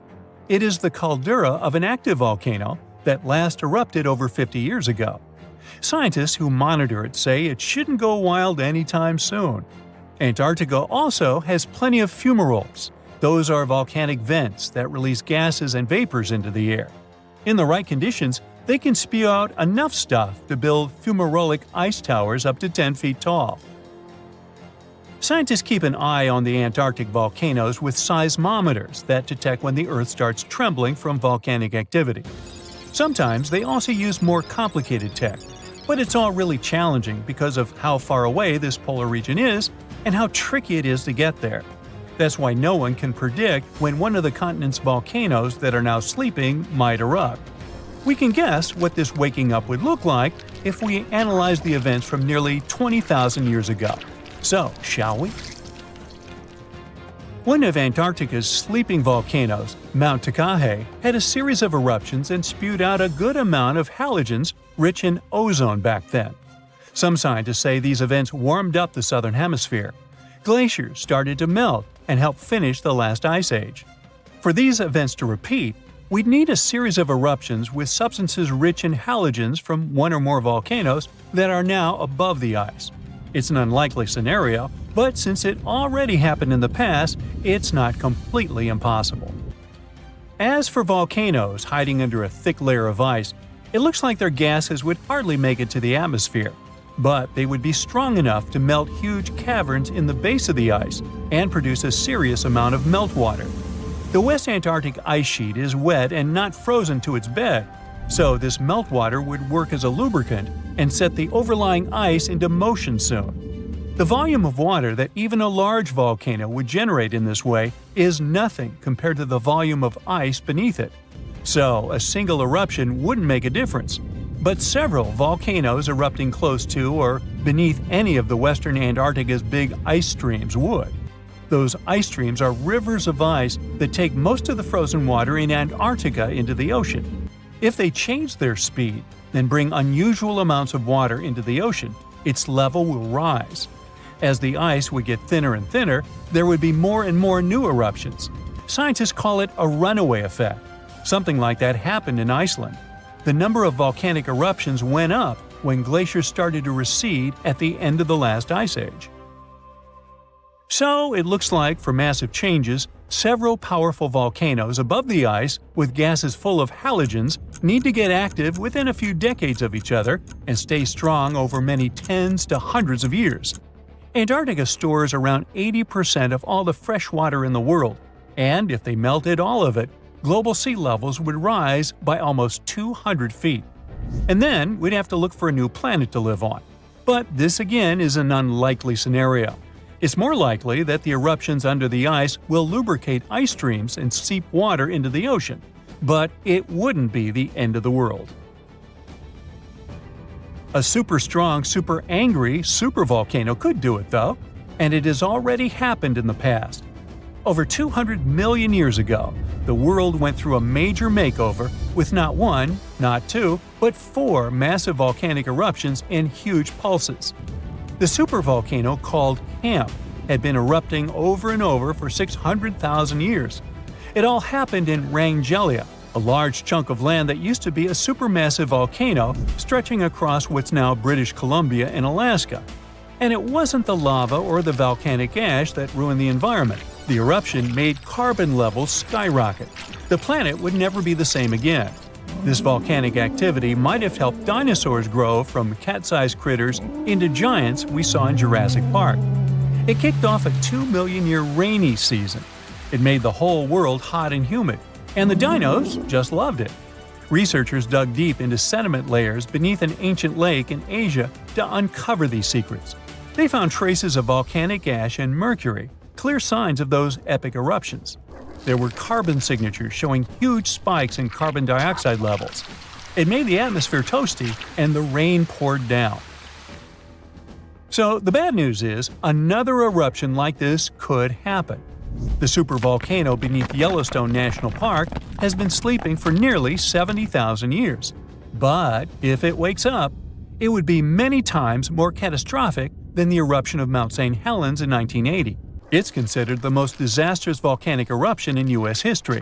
It followed 2 months of earthquakes and injection of magma below the volcano that weakened and destroyed the entire north face of the mountain. The eruption column went 80,000 feet into the atmosphere and spread ash over 11 U.S. states and several Canadian provinces. The last Yellowstone eruption was 1,000 times greater than that. The ground above Yellowstone sits on a hotspot made of molten and semi-molten rock called magma. This magma stuff flows into a chamber beneath the park, about 4 to 6 miles down, making the ground puff up like a balloon. But then, as it cools down, the ground goes back to its usual state. Volcano watchers have been keeping an eye on this for a century. They noticed the ground lift up about 10 inches around 20 years ago, but since 2010, it's been going back down. The experts say we have no big eruptions on the horizon, so doomsday isn't coming anytime soon. But there's some underground activity going on lately which keeps us interested. Since humans haven't been around to witness every little thing Yellowstone does, it's kind of tough to say for sure what's brewing down there. Yellowstone has had some epic eruptions within the last couple million years. They happen like clockwork, with gaps of 600,000 to 800,000 years between them. The last big one was around 640,000 years ago, and it basically reshaped the entire landscape, spreading ash and debris as far as Louisiana. You can still see the aftermath of the last big eruption in the Yellowstone caldera today. Experts say a massive eruption like the last one is an unlikely scenario. We're more likely to see eruptions of steam and hot water or lava flows. When and with what force it will wake up remains a mystery to scientists. Kilauea, one of the most active volcanoes in the world, erupted again in March 2026 on Hawaii's Big Island. Huge lava fountains shot into the sky. The main highway was closed, and the airport was blocked by sandpaper clouds of ash. The sky turned a creepy deep red. That's how thick the smoke was. The eruption literally closed some areas of the island. It was already the second time this year.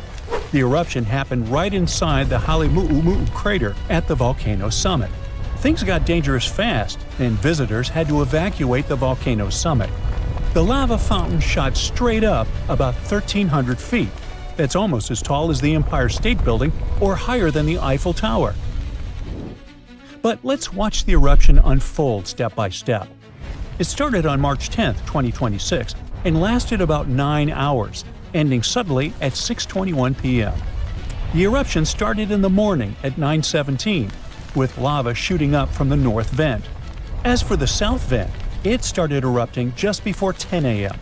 By early afternoon, the lava fountains were huge. The south vent reached 1,150 feet high, and the north vent was 1,000 feet. The lava was flowing across about 1/3 of the crater floor, glowing bright orange and red. As the lava cooled in the air, it turned into something called tephra. That's a mix of volcanic rock, ash, and tiny glassy shards. Tephra can scratch your skin like sandpaper, making your eyes sting and making it hard to breathe. Even worse, it can turn roads into skating rinks for cars. Because all of this, part of Highway 11 was closed between mile markers 24 and 40. Back in January, during another eruption, it also rained tephra over the park and nearby towns. Some unlucky visitors actually got hit by falling tephra, and a few even got cuts. The Park Service had to close the summit for the first time since its eruption cycle began on December 23, 2024. Now, the National Weather Service says the eruption plume reached 25,000 feet high. That's nearly 5 miles straight up, higher than most airplanes fly. Winds were blowing from the south, so ash and gas started moving north from Halemaumau. Officials warned people in nearby cities to stay indoors or leave if the gases began to bother them. Now, this eruption wasn't the first trouble Kilauea caused this year. An earlier one started on February 15th and lasted almost 10 hours. During that eruption, lava covered half of the crater floor. Scientists estimate that 15 million cubic yards of lava came out. That's enough to fill thousands of swimming pools or cover hundreds of football fields. At 2 p.m. on March 10th, tephra was still falling. Park rangers helped evacuate visitors from the summit. All trails and viewing spots near the summit were closed. Scientists are keeping an eye on things all day and night, watching how high the lava shoots, how fast it flows, which way the ash cloud is moving, and where the fallout spreads. Even though the lava mostly stays in the crater, tephra and volcanic gases can make living near a volcano pretty risky. Since December 24, 2024, Kilauea has been spitting lava on and off, mostly from two vents at the summit crater, one to the north, one to the south. Eruptions happen in short bursts, usually less than half a day. After that, the volcano takes a break for a while. Could we say the volcano is chilling? No, we can't. Sometimes those pauses can last 2 weeks or more, as if giving the lava time to catch its breath before the next show. But let's talk a little bit more about tephra. The biggest problem is that it doesn't just stay near the volcano. In past eruptions, it rained down on neighborhoods as far away as Hilo and Puna, messing up water systems and creating a huge cleanup job. At Hilo International Airport, all evening flights were canceled because of ash in the air. And for weeks afterward, locals and park staff were sweeping tephra off roofs, gutters, streets, just about everywhere you can imagine. According to the park spokesman, the reason tephra spread so far is a mix of weak winds and extremely tall lava fountains. When that happens, the volcanic debris drops straight down over the park and nearby towns. During past eruptions, steady winds, called trade winds, which usually blow from east to west across the islands, acted like a conveyor belt. They carried ash and volcanic gases over the Cow Desert and nearby towns to the southwest. Another super dangerous thing about an eruption is glass rain, also called Pele's hair. It's a kind of tephra that happens especially when lava fountains shoot up really fast. Tiny gas bubbles in the lava burst and stretch the molten rock into super thin, fragile strands. The wind then carries them far away. This stuff is lightweight but brittle, so it can scratch your skin or get in your eyes or lungs. The name comes from Pele, the Hawaiian goddess of fire and volcanoes, because it's kind of born straight from volcanic activity. During big eruptions, like the one in 2018, these strands were reported falling all around the volcano. Now, Kilauea isn't the only threat in the region.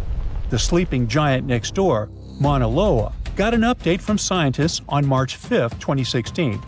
The volcano isn't erupting yet, but it's inflating as magma fills its huge underground chambers. You might think of it like Earth taking a deep breath. But it isn't just breathing. In the past month alone, over 100 earthquakes have been detected under the summit. Should we get worried? Well, let's figure it out. Mauna Loa, the largest active volcano on Earth, covers half of Hawaii's Big Island. Its eruptions can produce huge, fast-moving rivers of lava, like a slow-mo bulldozer made of molten rock moving across the area. When Mauna Loa erupts, it usually starts at the summit. From there, lava can flow into different areas: the Northeast Rift Zone, Southwest Rift Zone, or even vents on the northwest side of the volcano. The most intriguing thing is that these lava flows can appear within minutes, hours, or even months after the eruption begins. Since its first well-recorded eruption in 1843, Mauna Loa has erupted 34 times. The gaps between eruptions can range from just months to many decades. Its most recent eruption was in 2022. Right now, Mauna Loa is quiet but active. Seismic activity, that is, small earthquakes under the volcano, shows that magma is, in fact, moving beneath the surface.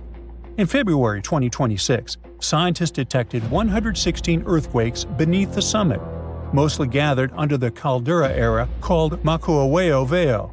Some were also concentrated in the southern caldera. But don't let this number scare you. For comparison, the month before had 123 earthquakes. The thing is, these quakes are part of the normal breathing of the volcano as it refills with magma after the 2022 eruption. GPS instruments on the volcano indeed show that the summit is inflating, meaning the ground is slowly rising as magma fills the underground reservoir. At the same time, gas and temperature readings from the southwest rift zone are at normal levels, which means no major changes compared to previous months. So even though Mauna Loa is refilling, there's no immediate sign of a new eruption yet. In any case, Mauna Loa is always worth watching.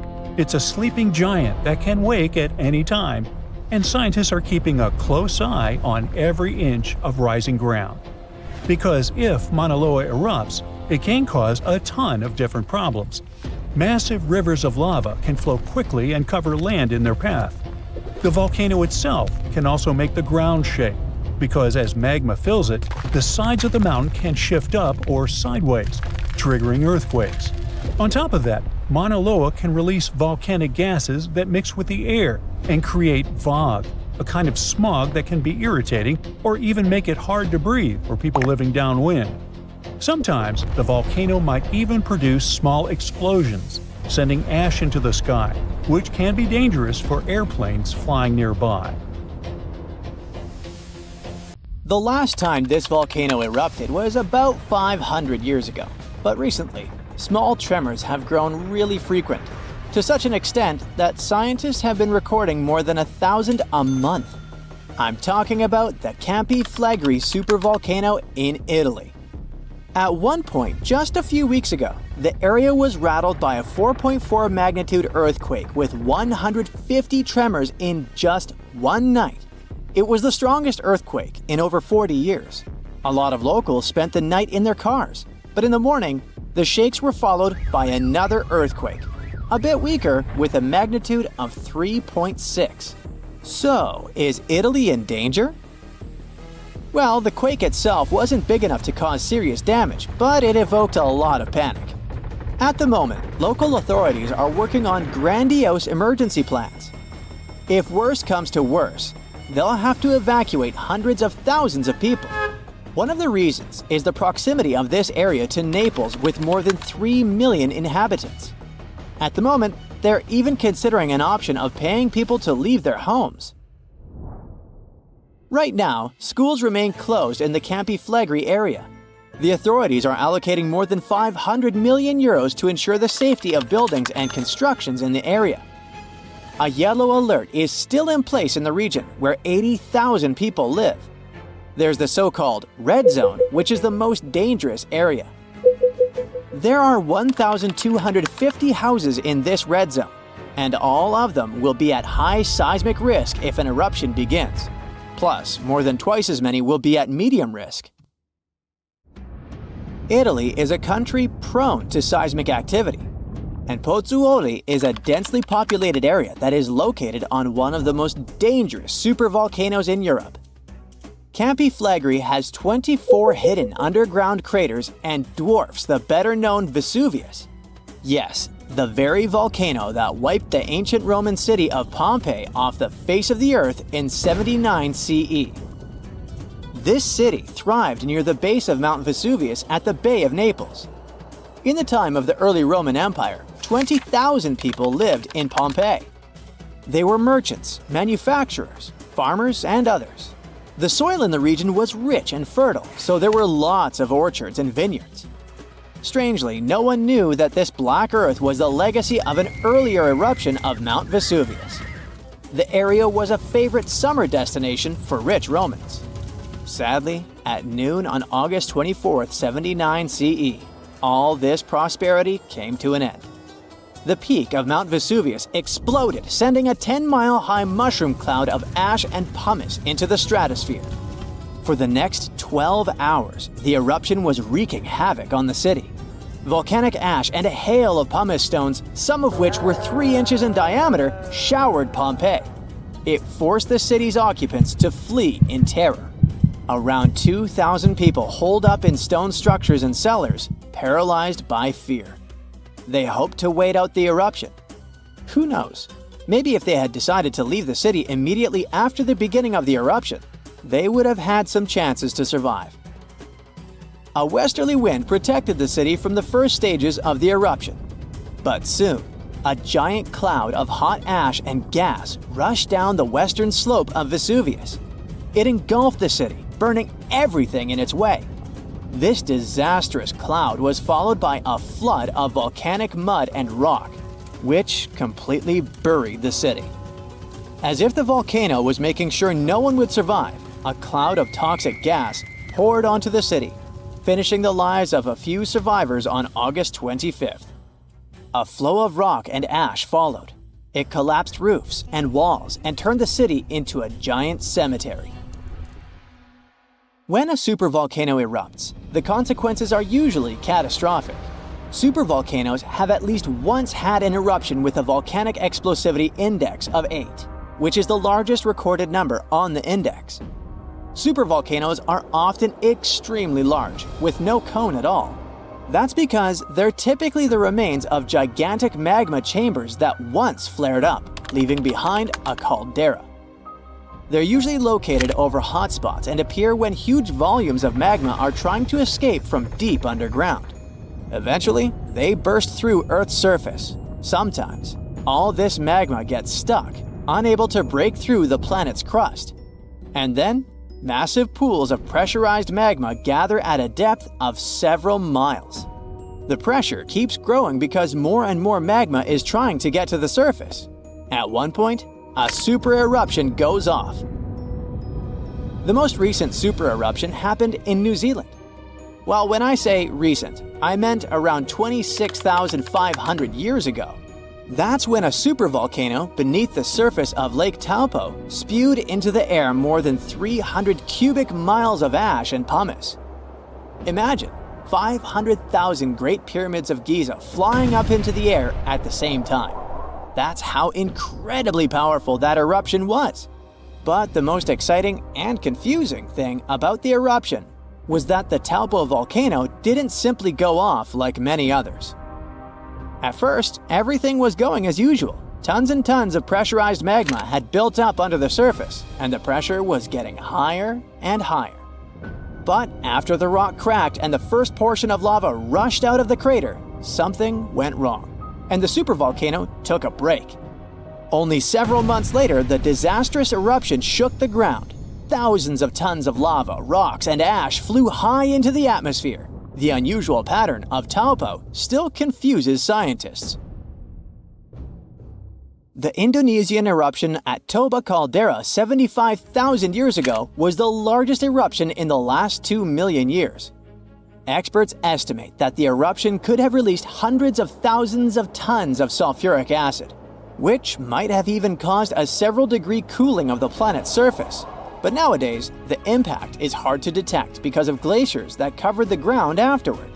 There are also several so-called supervolcanoes that haven't lived up to this name yet because they've never produced any super eruptions. For example, in 1883, Indonesian volcano Krakatoa went off. The power of the eruption tore the volcano's walls open, and cold seawater rushed into its molten insides. The difference in temperatures made the volcano blow up with a deafening boom. It was clearly heard 3,000 miles away in Australia. It earned the blast the title of the loudest sound in history. But even though the consequences of this event were truly catastrophic, it still turned out not powerful enough to be called a super eruption. It only had a volcanic explosivity index of 6. Then, there's also Mauna Loa. It's a shield volcano, which means it won't produce explosive eruptions, but its sheer size makes this monster of a volcano extremely dangerous. At the moment, the volcano seems to be at peace with its surroundings. Research equipment doesn't show any signs of activity on Mauna Loa, but if Mauna Loa did suddenly erupt, lava flows could reach the ocean and the most populated and touristy places like Captain Cook very fast, in a matter of hours. The last time the volcano erupted, lava got as far as the outskirts of Hilo on the other side of the island. That's where the University of Hawaii is located. Luckily, people had a few weeks' warning to get ready for the disaster. Over its recorded history, Mauna Loa has been erupting pretty regularly, almost every 6 years. On the bright side, big island volcanoes including Mauna Loa aren't really very volatile. That's because they're shield volcanoes. These volcanoes got such a name because they aren't really very high and resemble a warrior's shield placed flat on the ground. Shield volcanoes are formed by very fluid lava. It travels way farther and forms much thinner flows than the lava erupted from a stratovolcano, which is conically shaped and tall, like the infamous Krakatoa in Indonesia. So, if Mauna Loa erupts, there probably won't be ash clouds or tons of debris. The most dangerous thing will be lava. Since Mauna Loa is a shield volcano, its lava is extremely fluid and voluminous, which allows it to flow far and fast. When we think of active volcanoes, one region comes to mind: the Ring of Fire in the Pacific Ocean. 3/4 of Earth's volcanoes sit within this belt. Compare the area to Australia, which doesn't have any volcanic activity. The old continent of Europe is also calm, or at least we like to think so. Can you guess what the most active volcano in Europe is? If you thought of Mount Etna on the island of Sicily in Italy, you were right. The volcano has erupted about 200 times and has been far from sleeping in recent decades. The last time this happened was in August 2023. The highest mountain in the Mediterranean is 500 million years old. But in Iceland, there is a much younger volcano. It sprang into action on the 10th of July 2023. In the afternoon, 3 fissures appeared in the ground on a peninsula in the southwest of the island. This was at a base of a small mountain peak. Its name means Little Ram in the local language. The volcano spewed molten lava high into the air. There were also gas plumes in the area. But the scientific community wasn't surprised by the event. They already knew about the volcanic area that stretches between the cities of Reykjavik and Keflavik. Its name is hard to pronounce. Hey, I want to buy a vowel. It had already erupted during the previous 2 summers. This activity came after 8 centuries of dormancy. In the days leading up to the latest eruption, seismologists, the scientists who study earthquakes, recorded over 12,000 tremors.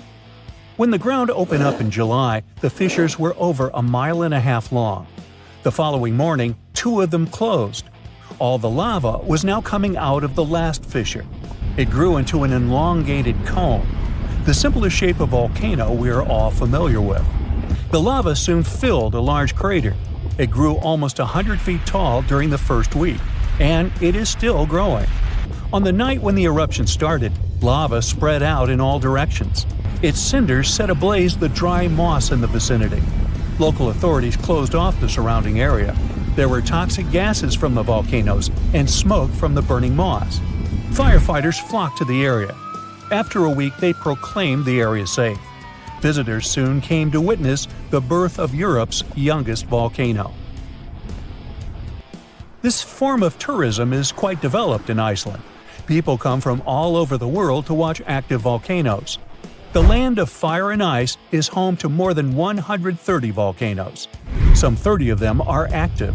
Now, I know what you're thinking right now. Is volcano tourism safe? In Iceland, it is. The country's authorities research and constantly monitor all of the hotspots.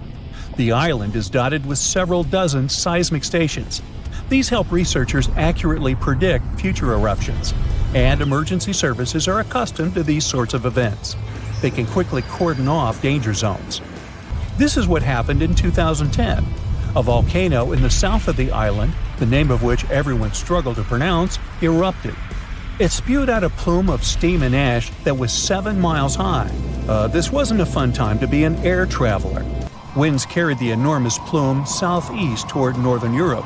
Many countries closed their airspace for several days for safety reasons. The volcano erupted in March, but the Earth was shaking from January the same year, so seismologists knew that an eruption was approaching.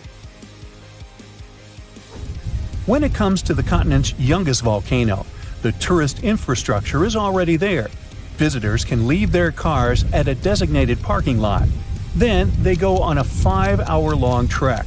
This leads to a viewing deck.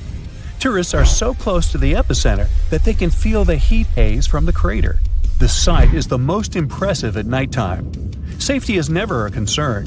Scientists regularly chart out hazard maps that outline the borders of lava fields. This way, visitors who stick by the rules are never in harm's way. More than a week after the eruption started, a section of the crater collapsed.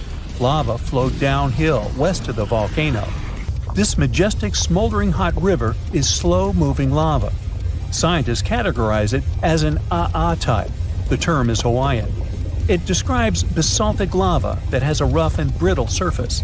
The flow is composed of broken lava blocks that are called clinkers. They fall off as the substance flows. This reveals red-hot areas. The cooler sections of lava are gray and black in color. When it moves forward, it produces a distinctive sound like shattering glass. Nearly a month after the eruption of the new volcano, we got aerial footage of an interesting phenomenon. A tornado formed directly over the lava flow. This occurs due to the high temperatures in the area. When the conditions are right, a column of heated air can easily turn into a mini tornado. Scientists observed a similar event happen during the 2018 eruption of Mount Kilauea in Hawaii. The lava fields of Europe's second-largest island tell the story of the creation of Iceland. It sits above the place where the North American and Eurasian plates meet each other. Tectonic plates are huge, rocky chunks of Earth's most outer layer. There are roughly 20 of them. They rest on a partially molten layer of rock. All the lava we see on the surface starts its journey here. You could say that these plates float on molten rock. Their boundaries are unstable, so when two plates grind past each other, they release tremendous amounts of energy. The formation of volcanoes is one result. These are places where the molten rock travels upward to the surface. Iceland began to form some 60 million years ago. The tectonic plates under the ocean drifted apart. Enough lava piled up on the surface to create solid ground. This ancient rock is under the waves today. As new lava reaches the surface and cools down, it pushes the old rock away from the center of the island. That's why the oldest parts of Iceland aren't 60, but only 16 million years old. The country's active lava fields are young in geological terms. Some of them are under 1,000 years old. Scientists consider the island a hotspot for volcanoes, pun intended. Nearly a third of the basaltic lava that reaches the Earth's surface in recorded history came from Icelandic eruptions. Fissure swarms, like the ones before the 2023 eruption, cover 30% of the Nordic country. For this reason, only a quarter of the island is inhabited. Norse Vikings were the first people to settle in Iceland at the beginning of the 10th century. Nature threw them a loud welcoming party. Just a few years after their arrival, they witnessed one of the greatest volcanic eruptions in history. Vikings came from a region without volcanoes, so they had no clue as to what was going on. Today, Icelanders are used to such events. This is good because their homeland is entering a new era of volcanic activity. Volcanologists suspect that recent events are an introduction to decades of more frequent eruptions. The peninsula that is home to Earth's youngest volcano is just 17 miles southwest of Iceland's capital city. It's been dormant for a long time. Present-day eruptions there are a reminder that the natural processes that created Iceland are still ongoing. Recently, scientists discovered that there's a historical link between volcanic eruptions in the north of Europe and glaciers. Our planet went through at least 5 major ice ages. These were exceptionally lengthy periods when the average temperature on Earth dropped. The result was the expansion of ice sheets across northern Europe and North America. The last ice age ended some 10,000 years ago. Researchers are still trying to fully understand how these glacial periods affected volcanic activity. They suspect that the sheer weight of all that ice disrupts the flow of magma underground. When glaciers retreat, the pressure is lifted. This makes it easier for lava to flow upward to the surface where it bursts.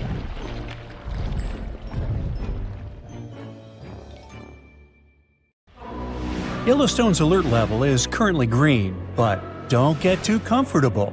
This supervolcano is still alive, and it could erupt at any time. New data shows the caldera is breathing, with the ground slowly rising and falling as things move deep underground.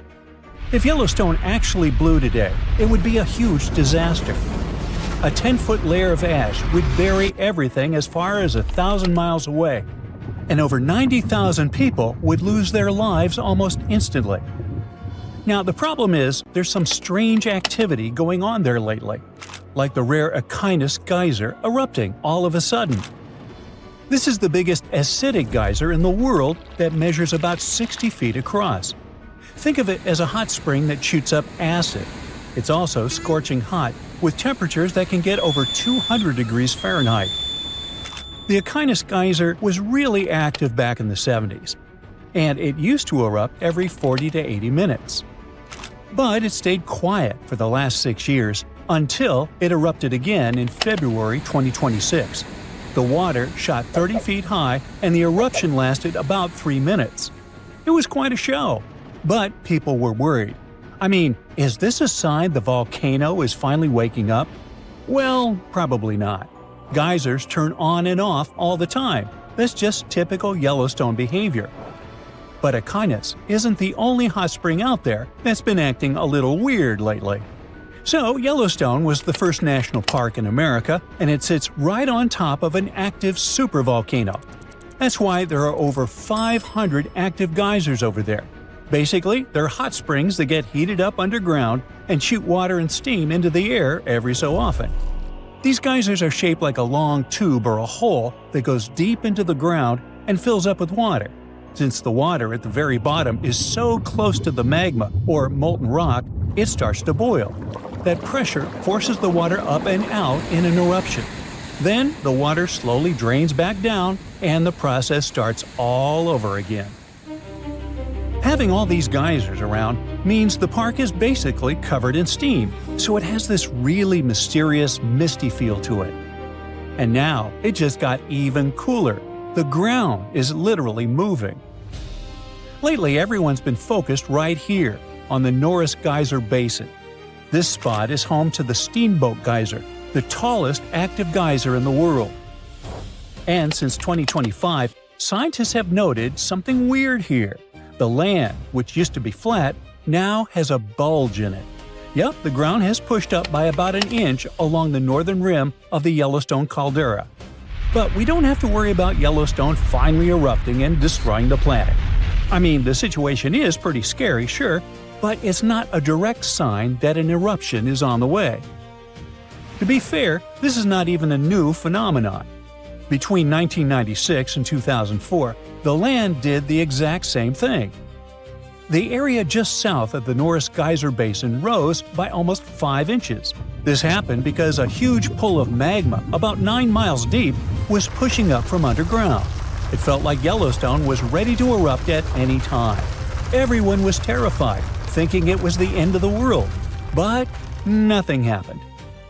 Then, in late 2013, the ground started rising again, at a rate of about 6 inches a year. And that was faster than ever before. Everyone got super nervous all over again. But just like last time, nothing big happened. The event lasted until 2014 and ended with an earthquake with a magnitude 4.9. That was actually the largest one in the area since the 70s, but it didn't trigger a massive eruption. In fact, the last time Yellowstone actually erupted was about 70,000 years ago, and it was not even a huge blast. Now, the area where this happens is known as the Norris Uplift Anomaly, and scientists are getting pretty used to its strange behavior. They say that when magma moves into the Earth's crust, it cools down and releases trapped gases. As that gas escapes, the pressure drops and the ground sinks back down. But just when we thought the area was finally quiet, nah. Back in July 2025, scientists checked the data and confirmed it. The land was rising again. The whole process looked very similar to the one back in the 90s. This might also explain the sudden rise in the number of earthquakes in 2025. I mean, the year was actually pretty quiet overall, with only about 1,100 earthquakes. That's pretty low, considering that at least 1,500 happen in a normal year. But the number of earthquakes suddenly went up at the end of 2025, and most of them happened right near the anomaly. So scientists were pretty sure the two things are connected. According to the estimates, it looked like the ground was going to keep rising for a while. But they also said we don't need to worry about an eruption. The changes we've seen so far are actually pretty small. They're nothing compared to the warning signs we'd get if Yellowstone was really about to blow up. Plus, we have way better tools now than we did in the 90s to track all these ups and downs. But one thing we know about volcanoes is that they are unpredictable. So against all the projections, something strange just happened. The ground stopped rising. Exactly. Recent measurements show the upward movement that had been happening since July 2025 has paused. So, whatever was going on under the Norris Geyser Basin just ceased, for now at least. Then there's something else that shows the caldera is back to normal. In February 2026, there were 74 earthquakes out there, which might sound like a lot, but for Yellowstone, it's not. That's a pretty standard number, because about half of the earthquakes in the park normally happen in swarms. I mean, groups of quakes that hit the same spot around the same time. And these swarms can trigger 10 tiny quakes in an hour, for example. To give you an idea, the year with the most earthquakes was 2017. That year, we were seeing something like 285 earthquakes a month. And even then, that wasn't considered dangerous activity. So, if February only had 74 quakes, we can consider it supernormal. Okay, so the caldera looks like it's quiet again. Does that mean we're safe and Yellowstone won't blow up? Not really. Then again, volcanoes are totally unpredictable. Yes, I'm repeating myself. But even with all the high-tech tools we have today, we don't exactly know how they will behave. So, technically, it can erupt at any time. Now, some people might think that Yellowstone is overdue, but that's not really how it works. If you look at the map, there's an average of about 725,000 years between its big eruptions. Based on the last time it had a big blast, we've technically got another 100,000 years left. But honestly, that average doesn't mean much, because volcanoes don't follow a schedule. Now, if Yellowstone did blow, it would be a total disaster. Some say it would be way more powerful than anything humans have ever seen. Computer models show it would blast tons of ash and toxic gas into the sky, making it almost impossible to breathe. That ash could even reach Europe in 3 to 4 days. The magma would completely wipe out the region, swallowing up forests, rivers, mountains, and anything else in its path. But scientists say the chances of an eruption are super tiny. And there's more. One of the magma chambers under Yellowstone is only about 5 to 15% liquid. The rest is basically solid rock. Hot rock, but still. It's not even clear if there's enough runny magma down there to cause an eruption in the first place. Anyway, that doesn't mean we should completely relax. Experts are still keeping an eye on the North Geyser Basin to see if anything changes in the coming months. Actually, the whole volcano is constantly monitored, and this situation is just another reminder that Yellowstone is still very much alive. At the end of December 2021, an underwater volcano with a rather exotic name, Hunga Tonga, woke up after several years of sleeping. It did that with so much energy and strength that people heard the eruption from over 100 miles away. Then it went back to sleep. But a couple of weeks later, it woke up again with a force 7 times greater than the first time. It broke the island above it in 2 parts. The lightning storm that started because of the eruption was the most intense in recorded history. The sound waves from the eruption traveled around the planet several times. Someone even heard a loud boom from it in Alaska. And it started the first known mega tsunami since ancient times. This tsunami took the lives of 2 people as far as Peru and caused trouble for 2 fishermen in California. But that's not all. This eruption could change the weather patterns on Earth for years. You may see the first proof in the summer of 2024, which is forecast to become much wetter than usual. Scientists believe the eruption was caused by gas building up to a critical point. Different minerals, including anhydrite quartz and sulfides, were building up for several months until they blocked the flow paths and sealed the gas within Hunga Tonga. Normally, when a volcano erupts, the fumes cause a temporary cooling effect on Earth's surface. But Hunga Tonga's eruption was different. It didn't produce much fumes, but released a massive amount of water vapor, roughly equal to 60,000 Olympic swimming pools. The intense heat of the eruption turned huge amounts of seawater into steam, which then blasted high into the atmosphere. All that water vapor ended up in the stratosphere, a layer of the atmosphere that's too dry to form clouds or rain. Scientists don't have any observations of volcanic eruptions like Hunga Tonga to predict its effects on our weather patterns. They can't tell exactly how long these effects might last either. This is because the only way to measure stratospheric water vapor is with satellites, which have only been around since 1979, and there hasn't been an eruption similar to Hunga Tonga in that time. Experts from different countries started analyzing satellite data right after the Hunga Tonga eruption. They wanted to find out how long water vapor would stay in the stratosphere, where it would go, and, most importantly, what this would mean for the planet. The first big result of the eruption, at least partially, was a huge hole in the stratosphere that was hanging on for several months in 2023. By the time it appeared, the water vapor had reached the polar stratosphere over Antarctica. In the following years, there wouldn't be enough water vapor left to enlarge this hole.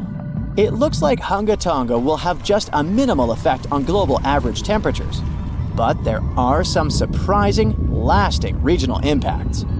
One of the scientific models forecasts colder and wetter winters for northern Australia until about 2029. In North America, it predicts warmer winters, and Scandinavia could have even colder winters. This is just one study though, and one approach to understanding how the eruption of Hunga Tonga can change our weather. We do have at least one example from history when a volcano eruption changed the world. Over 2 centuries ago, in 1815, Mount Tambora erupted and caused the year without a summer. In the following year, the winter was unusually cold and wet weather across Europe and North America. A recent study confirms that 1816 wouldn't have been this cold without the volcanic eruption. The immediate effects of the eruption were catastrophic, with tsunamis destroying homes, claiming 10,000 lives, and 80,000 more who fell ill in the aftermath. The eruption of Mount Tambora was one of the strongest in the last 1,000 years. It had ejected an enormous amount of sulfur dioxide into the stratosphere, which quickly spread across the world. It resulted in the coldest year in at least the last 250 years. In May, frost wiped out most of the crops in New York, Massachusetts, New Hampshire, and Vermont. By June, heavy snow covered the ground in Albany, New York, and Dennisville, Maine, and New Jersey had 5 straight nights of frost. The cold continued into late summer, which should have been the harvest season. In July, lakes and rivers were still frozen as far south as northwestern Pennsylvania, and frost stayed in Virginia until late August. Temperatures would drop from above normal summer highs to near freezing within just a few hours. The weather was completely unpredictable. Prices of food skyrocketed. The cost of oats for horses, which were the main mode of transportation, also rose sharply. Some people believe this situation inspired Carl Drees to invent the bicycle in 1817 as an alternative transportation method. Tambora changed weather patterns completely for not just 1, but 3 years. The whole planet got colder, and as crops failed, probably at least 1 million people starved. Scientists don't have solid evidence of volcano eruptions that have taken more lives than Tambora. But the Krakatoa eruption in Indonesia in 1883 is far more famous than Tambora because information about it spread worldwide via telegrams and photos. Its final blast was the loudest recorded sound in history, and people could hear it on 10% of the entire Earth's surface. The eruption started a tsunami with waves about half as tall as the Statue of Liberty. Still, it was less powerful than Tambora's eruption. The island that once hosted Krakatoa disappeared in the eruption, but new eruptions began less than 50 years later, and created the Child of Krakatau cone in the center of the caldera of the old eruption. The new volcano still comes to life from time to time. Mount Vesuvius's eruption, which took down Pompeii, is one of the most well-known volcanic disasters in history. It took around 2,000 lives, much fewer than Tambora. According to a famous Roman author of that time, the eruption lasted 18 hours. Pompeii was covered by a layer of ash and pumice that was thicker than twice an average human height. The nearby coastline also changed dramatically. In today's world, the after effects of volcanic eruptions are often more dangerous than the eruption themselves. Thanks to advances in technology, we can now predict volcanic eruptions more accurately and use safety measures like evacuations and flight cancellations. But there's still a lot of risk that changes in weather patterns and drought all over the world, especially in areas like India, East Asia, and East Africa that are affected by monsoons. Volcano eruptions can also have effects you wouldn't probably expect, like the evolution of dinosaurs. These guys were once the size of cats, waiting for their time to shine. It came around 230 million years ago. This time is known as the Carnian pluvial episode. Before it, Pangaea was a dry and arid supercontinent. But then, there were 4 major volcanic events that pumped huge amounts of carbon dioxide into the atmosphere. Global temperatures and humidity spiked because of it. These massive eruptions most likely happened because of the Wrangellia Large Igneous Province eruption in what is now British Columbia and Alaska. This prolonged volcanic activity created the right conditions for dinosaurs to blossom and diversify, and also for the rise of other groups, like modern conifers, ferns, crocodiles, turtles, insects, and early mammals. With higher temperatures and more rainfall, terrestrial plants have evolved, and humidity-loving ones have become dominant. Without those changes in the world, we could have a completely different natural history. There's some solid proof that volcanic activity has really changed the weather patterns back then. Scientists have found layers in the Earth's core that show different types of carbon. It means there were 4 massive releases of carbon dioxide into the atmosphere. The data on mercury and carbon together shows that the spike in mercury levels was thanks to a major volcanic event that affected the global carbon cycle, and not just local eruptions. Imagine standing in the middle of Europe 40,000 years ago. The landscape is rough, cold, and unforgiving. Fast food is scarce, and there's no internet. Suddenly, from out of the woods steps a figure, stocky, strong, and with a face that is quite unusual. This human looks similar to us, but something about them is different. Their brow is heavy, their nose is broad, and their body seems to be built to fight nature itself. Well, congrats! You've just met a Neanderthal. You might have thought that Neanderthals were basically ancient humans, but that's not really true. We come from the same genus called Homo, but we, all modern humans, belong to one same species called Homo sapiens. However, there used to be lots of human species before, and Homo neanderthalensis was just one of them. And they actually were kind of cooler than us. So what in the world has happened to them? Neanderthals lived for a long time, for about 360,000 years, across Europe and parts of Asia. 40,000 years ago, the place we now call southern Italy was sitting on top of a huge disaster, a massive supervolcano called Campi Flegrei. This big boy is huge, about 9 miles wide. That's about 10 to 20 minutes in a car to get across it all. But there were no cars then, remember? At the time, it was quiet for a while, but one day, suddenly, it blew in what became one of the biggest volcanic eruptions Europe had seen in 200,000 years. The catastrophe was so crazy that ash, gases, and debris altered the climate across the entire continent. What comes next is usually called a volcanic winter. Average temperatures drop, the sky gets darker, and life becomes even harsher than it already is. The eruption, known as the Campanian Ingembrite, caused Europe to cool by as much as 7 degrees Fahrenheit. Doesn't sound like much? Well, the drop of even 1 degree would cause winters to become harsher, causing horrible snowfall, rains, and floods. Crops would struggle to grow, leading to food shortages.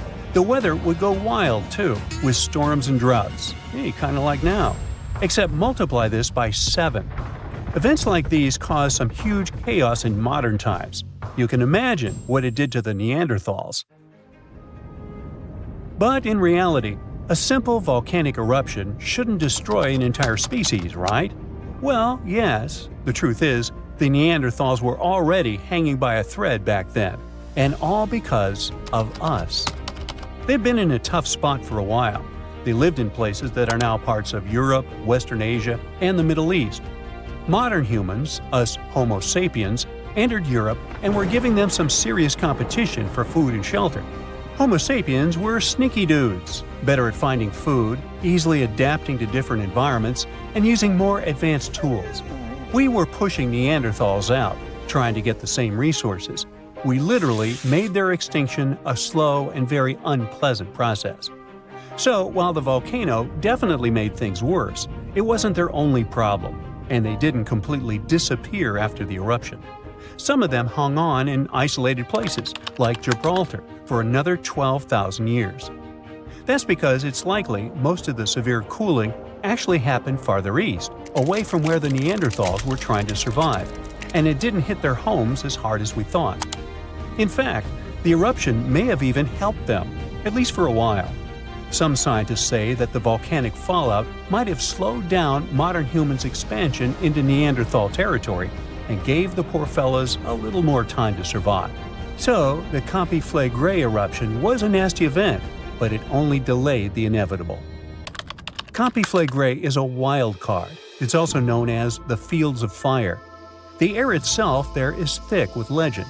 The Greeks and Romans believed this volcano was the gateway to the underworld. Even an ancient Roman poet, Virgil, mentioned this in his famous story, the Aeneid. The hero Aeneas must descend into the underworld, and this place is exactly where he starts. Back in the day, this landscape was full of Roman villas, spas, and fish ponds. The elite had the time of their lives there. What they didn't know, though, was that they were standing on treacherous ground that could go crazy at any moment. The Campiflagre is not your typical volcano. You'd imagine a single towering peak, but the landscape looks deceivingly calm, with small features popping up here and there. But if you flew above it, the sight would be insane. A gigantic circular basin, peppered with volcanic cones and craters, like scars from the Earth's violent past. The danger here lies in its subtlety. The ground beneath your feet is constantly shifting, even when you don't notice it. Every so often, the land rises, only to sink again, sometimes by several feet, as magma or gas moves beneath the surface. It's incredibly creepy. The risk is almost invisible. The Campiflagre is a massive depression formed by 2 colossal volcanic eruptions. One of them was the one that cooked Neanderthals, and another happened 15,000 years ago. The most famous eruption, though, happened in the 16th century, and it was horrifying. The year was 1538. For years, the people of Paswali had noticed something unsettling. Land that once sat below the waves was slowly rising. What was once the sea had become new ground. Rumblings from deep within the earth were terrifying, but had become a normal part of life. Earthquakes started in the early 1530s, small at first, but in just 8 years, they became the norm. Until one day, on September 28th, horrifying tremors shook the ground. By the next evening, as the sun dipped below the horizon, a massive crack ripped open the earth near the ancient Roman town of Tripurgoli. From this gash spewed fire, smoke, and a rain of volcanic ash miles away. It was thick and muddy, likely mixed with underground water. The ground trembled as hot pumice rock was thrown high into the air. And then a new mountain began to rise from the land. This was the birth of what we now call Monte Nuovo. Eventually, things seemed to calm down, as if the earth was catching its breath. For days, things seemed quiet. Locals relaxed a bit. They began to approach the new mysterious volcano, a crater with something that resembled boiling within it. People visited it like a new attraction. But then, just days later, the disaster struck again. At night, without warning, a new mountain went wild. A blast from the southern flank hurled scoria, chunks of jagged volcanic rock, into the air. This one was fatal for 24 people. The debris found afterwards was huge and coarse. For centuries after, the only signs of life from the Monte Nuovo were small fumaroles, jets of gas seeping from the earth. But then, even those faded away. Now it's just a lush green cone, a pretty sleeping giant.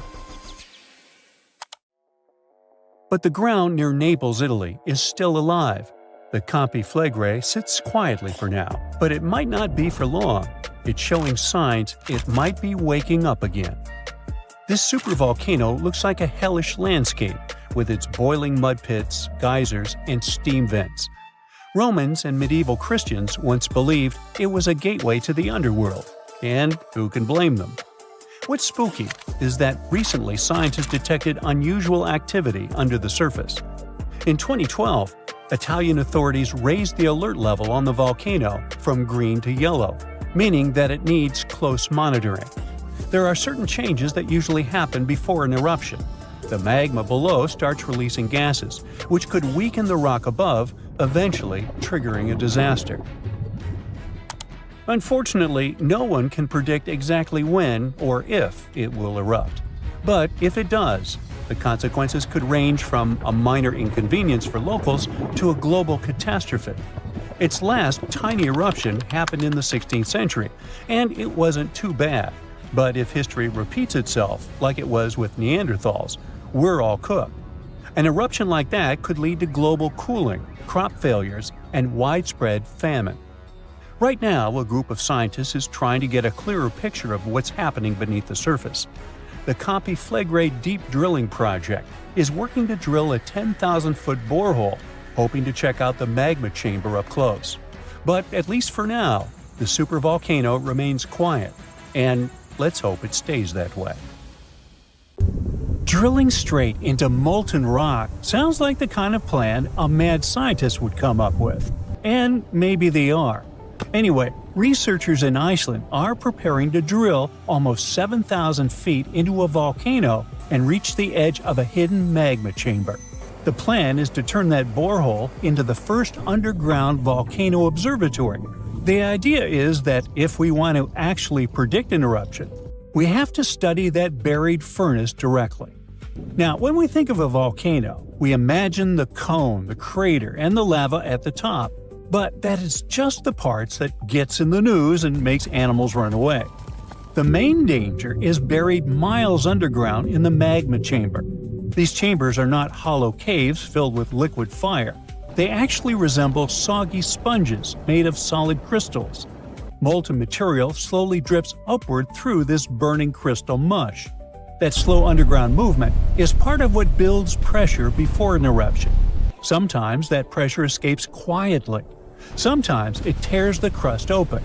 And from the surface, those two futures can look frustratingly similar at first.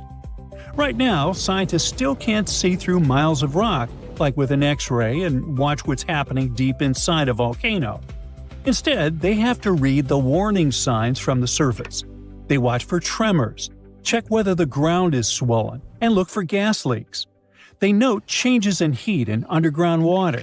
But that's not enough. Relying purely on those surface clues is basically like trying to figure out what is wrong with a broken car engine by just touching the hot hood. You know something is happening inside, but you are mostly just guessing. However, it just so happens that Iceland is located in one of the few places where Earth's internal heat gets unusually close to the surface. The island sits right on a seam in the planet. Here, the crust is slowly pulling apart, like bread splitting in the oven, while extra heat keeps pushing up from below. That's why Iceland has many volcanoes, lava fields, and geothermal areas all over the place. It's also why people there have been drilling into superheated ground for decades to get hot water, heating, and electricity. So, drilling deep into a volcanic system in Iceland is unusual, but it is not coming out of nowhere. This is Krafla, a volcanic caldera in northern Iceland. A caldera is the big bowl-shaped scar left behind when part of a volcano empties out underground and the ground above sinks. Krafla is a big deal because it's already one of Iceland's best-studied geothermal areas. During a violent 9-year eruption event known as the Krafla Fires, the ground was physically ripped apart. Boiling material spewed out of fresh cracks and swallowed the landscape. Today, the area has a pretty strong geothermal power plant harvesting the underground heat.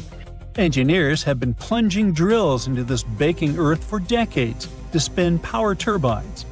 Because the infrastructure is already sitting right on top of a highly active volcanic system, Krafla is the perfect place to try something fresh when it comes to studying volcanoes. So, what are they actually trying to do here? Well, back in 2009, drillers here were hunting for super hot fluids. They wanted to use underground water heated by the volcano as an energy source. They planned to drill around 2.5 miles, but had to stop halfway through because the drill bit slammed into rhyolitic magma. Some types of magma flow pretty easily, but rhyolitic magma is much thicker and sluggish, more like toothpaste than syrup. The crew had to stop because the melt actually rose into the borehole. Engineers then completed it as a producing well, tapping the rocky contact zone right next to the intrusion. That accident proved two key things. This zone was reachable, and it held an absurd amount of heat. That accident launched the project called the Krafla Magma Testbed, or KMT. Engineers are constructing a permanent observatory directly inside the active reservoir. The team is building a science well going almost 7,000 feet straight down. They want to punch right to the very edge of the molten zone. The goal is to drop heavily armored sensors into that scorching region to track the movement of the melt live. Right next to it, they're drilling a second shaft to test energy extraction. At a depth of 6,700 feet, the rock is baking at well over 900 degrees Fahrenheit. The lower well monitors the melt zone. The higher well tests exactly how much electricity that heat can generate. The observatory is not like some sci-fi room hidden underground. It's a drilling pad on the surface, linked to deep holes that do the dangerous part for you. Rock samples and fluids come back up. Sensors go down. Teams can return to the same spot again and again instead of treating one lucky hit like a fluke. Those instruments would track heat, pressure, and chemical changes over time. Here is where the project turns into an engineering stress test. Sending normal electronics down there is useless. The heat is high enough to melt aluminum, so engineers need special ceramics, heat-resistant alloys, and heavily protected sensors just to keep the equipment alive. But heat is only half the battle. Deep volcanic fluids are loaded with highly corrosive acids. Those toxic liquids will literally dissolve standard steel pipes in a matter of hours. So, keeping a deep well bore open at those depths is a nightmare for machines as well. Most of the trip down looks like standard geothermal drilling. The trouble starts near the target zone. As the drill bit gets closer to the melt, the surrounding rock changes. The intense heat makes the solid stone soft and flexible. The sheer weight of the earth tries to crush the freshly drilled hole shut. Engineers have to keep the borehole stable in an environment where heat and pressure are constantly working against it. Cooling fluids help manage the heat, but they also change the stresses around the borehole, which can make the entire hole less stable. Well, that's problematic. And when they hit the target layer, it does not automatically turn into a fountain of fire. At Krafla in 2009, the magma was quenched by the drilling fluid and showed up as chips of volcanic glass in the cutting. So the first contact looked less like an explosion and more like the borehole flash cooling the melt. Early estimates suggest wells this close to magma could produce about 10 times more power than regular geothermal walls. Researchers want to sample the boundary zone and see whether heat this close to the melt can drive a much stronger kind of geothermal system. When Krafla is fighting the heat from above, other teams are tackling volcanoes that are totally submerged underwater. Axial Seamount is a large active volcano sitting 300 miles off the Oregon coast. It rests nearly 5,000 feet below the ocean surface. Scientists have essentially wrapped this entire underwater mountain in a high-tech net of fiber optic cables. They even have live high-definition cameras staring directly at a 14-foot-tall boiling hydrothermal vent nicknamed the Mushroom. Anyone on the internet can watch live footage of this chimney spewing 500-degree Fahrenheit water while covered in bizarre tube worms. Yeah, I could watch that. The mountain is currently inflating as molten material pushes upward.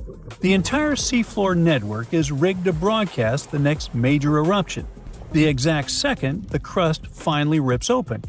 Scientists even thought Axial might erupt in 2025. Then the volcano slowed down, throwing everything off schedule. Now the eruption is set for this year. One volcano is wired up on the seafloor. Another may soon be watched through a drill hole. The real takeaway is that scientists are tired of guessing. They want to get closer to the source, improve eruption warnings, and maybe even use some of that buried heat for power. If Krafla works, the payoff could be huge. Stronger geothermal wells, better deep-sea volcano data, and new drilling tech built for places that normally destroy equipment. Whoa! Earth's surface is shaking. Long cracks split the ground open. Lava rivers are rapidly flowing down the slopes. Deafening noise is filling the air. Rocks and other debris are flying high up. Clouds of volcanic gas and ash cover the sky. Now, this is not a plot of a blockbuster disaster movie.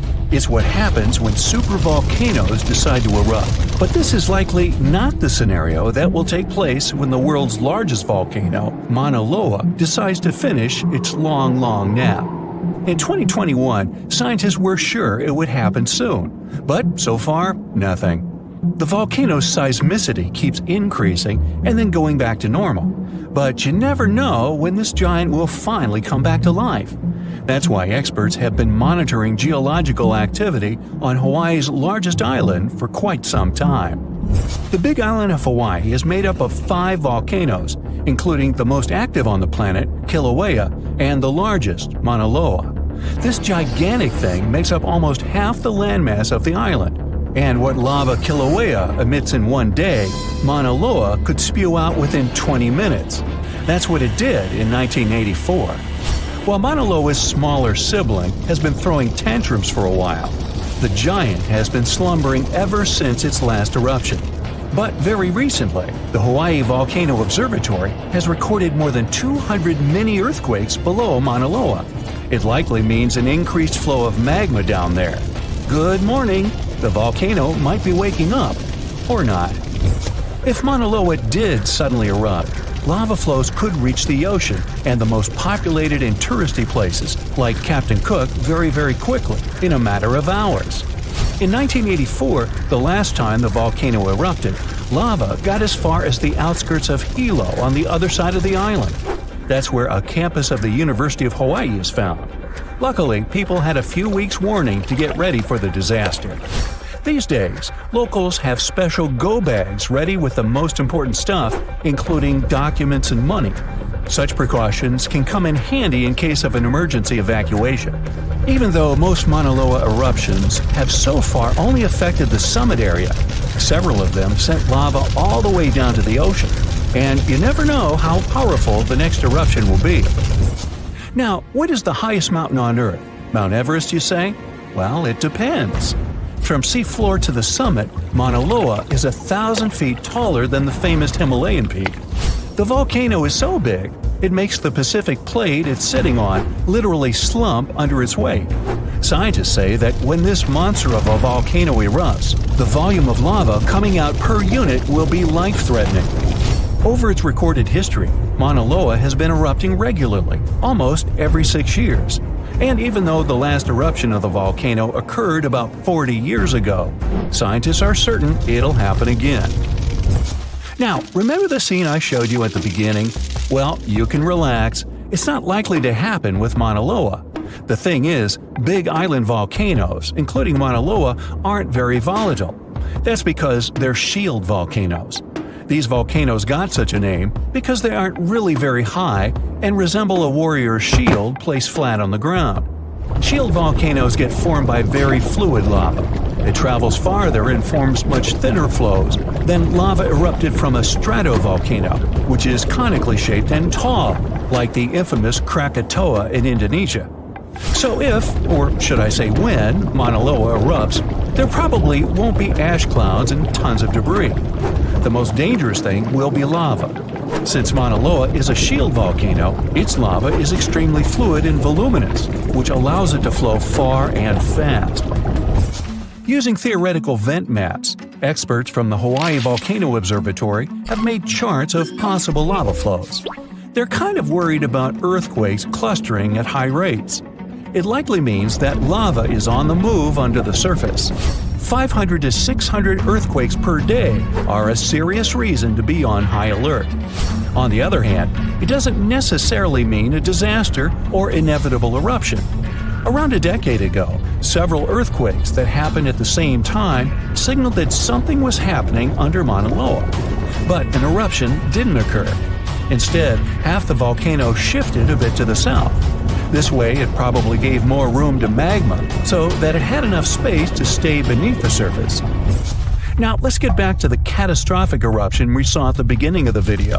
That's what often happens when a supervolcano erupts. Those are volcanoes that have at least once had an eruption with a volcanic explosivity index of 8, which is the largest recorded number on the index. Supervolcanoes are often extremely large, with no cone at all. That's because they're typically the remains of gigantic magma chambers that once flared up, leaving behind a caldera. They're usually found over hotspots. Supervolcanoes can produce super eruptions, and when they do, they blow more than 240 cubic miles of ash, molten rock, and hot gases up into the air.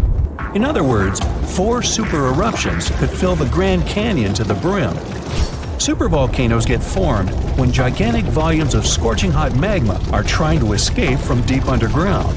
This magma rises close to the surface but can't break through Earth's crust.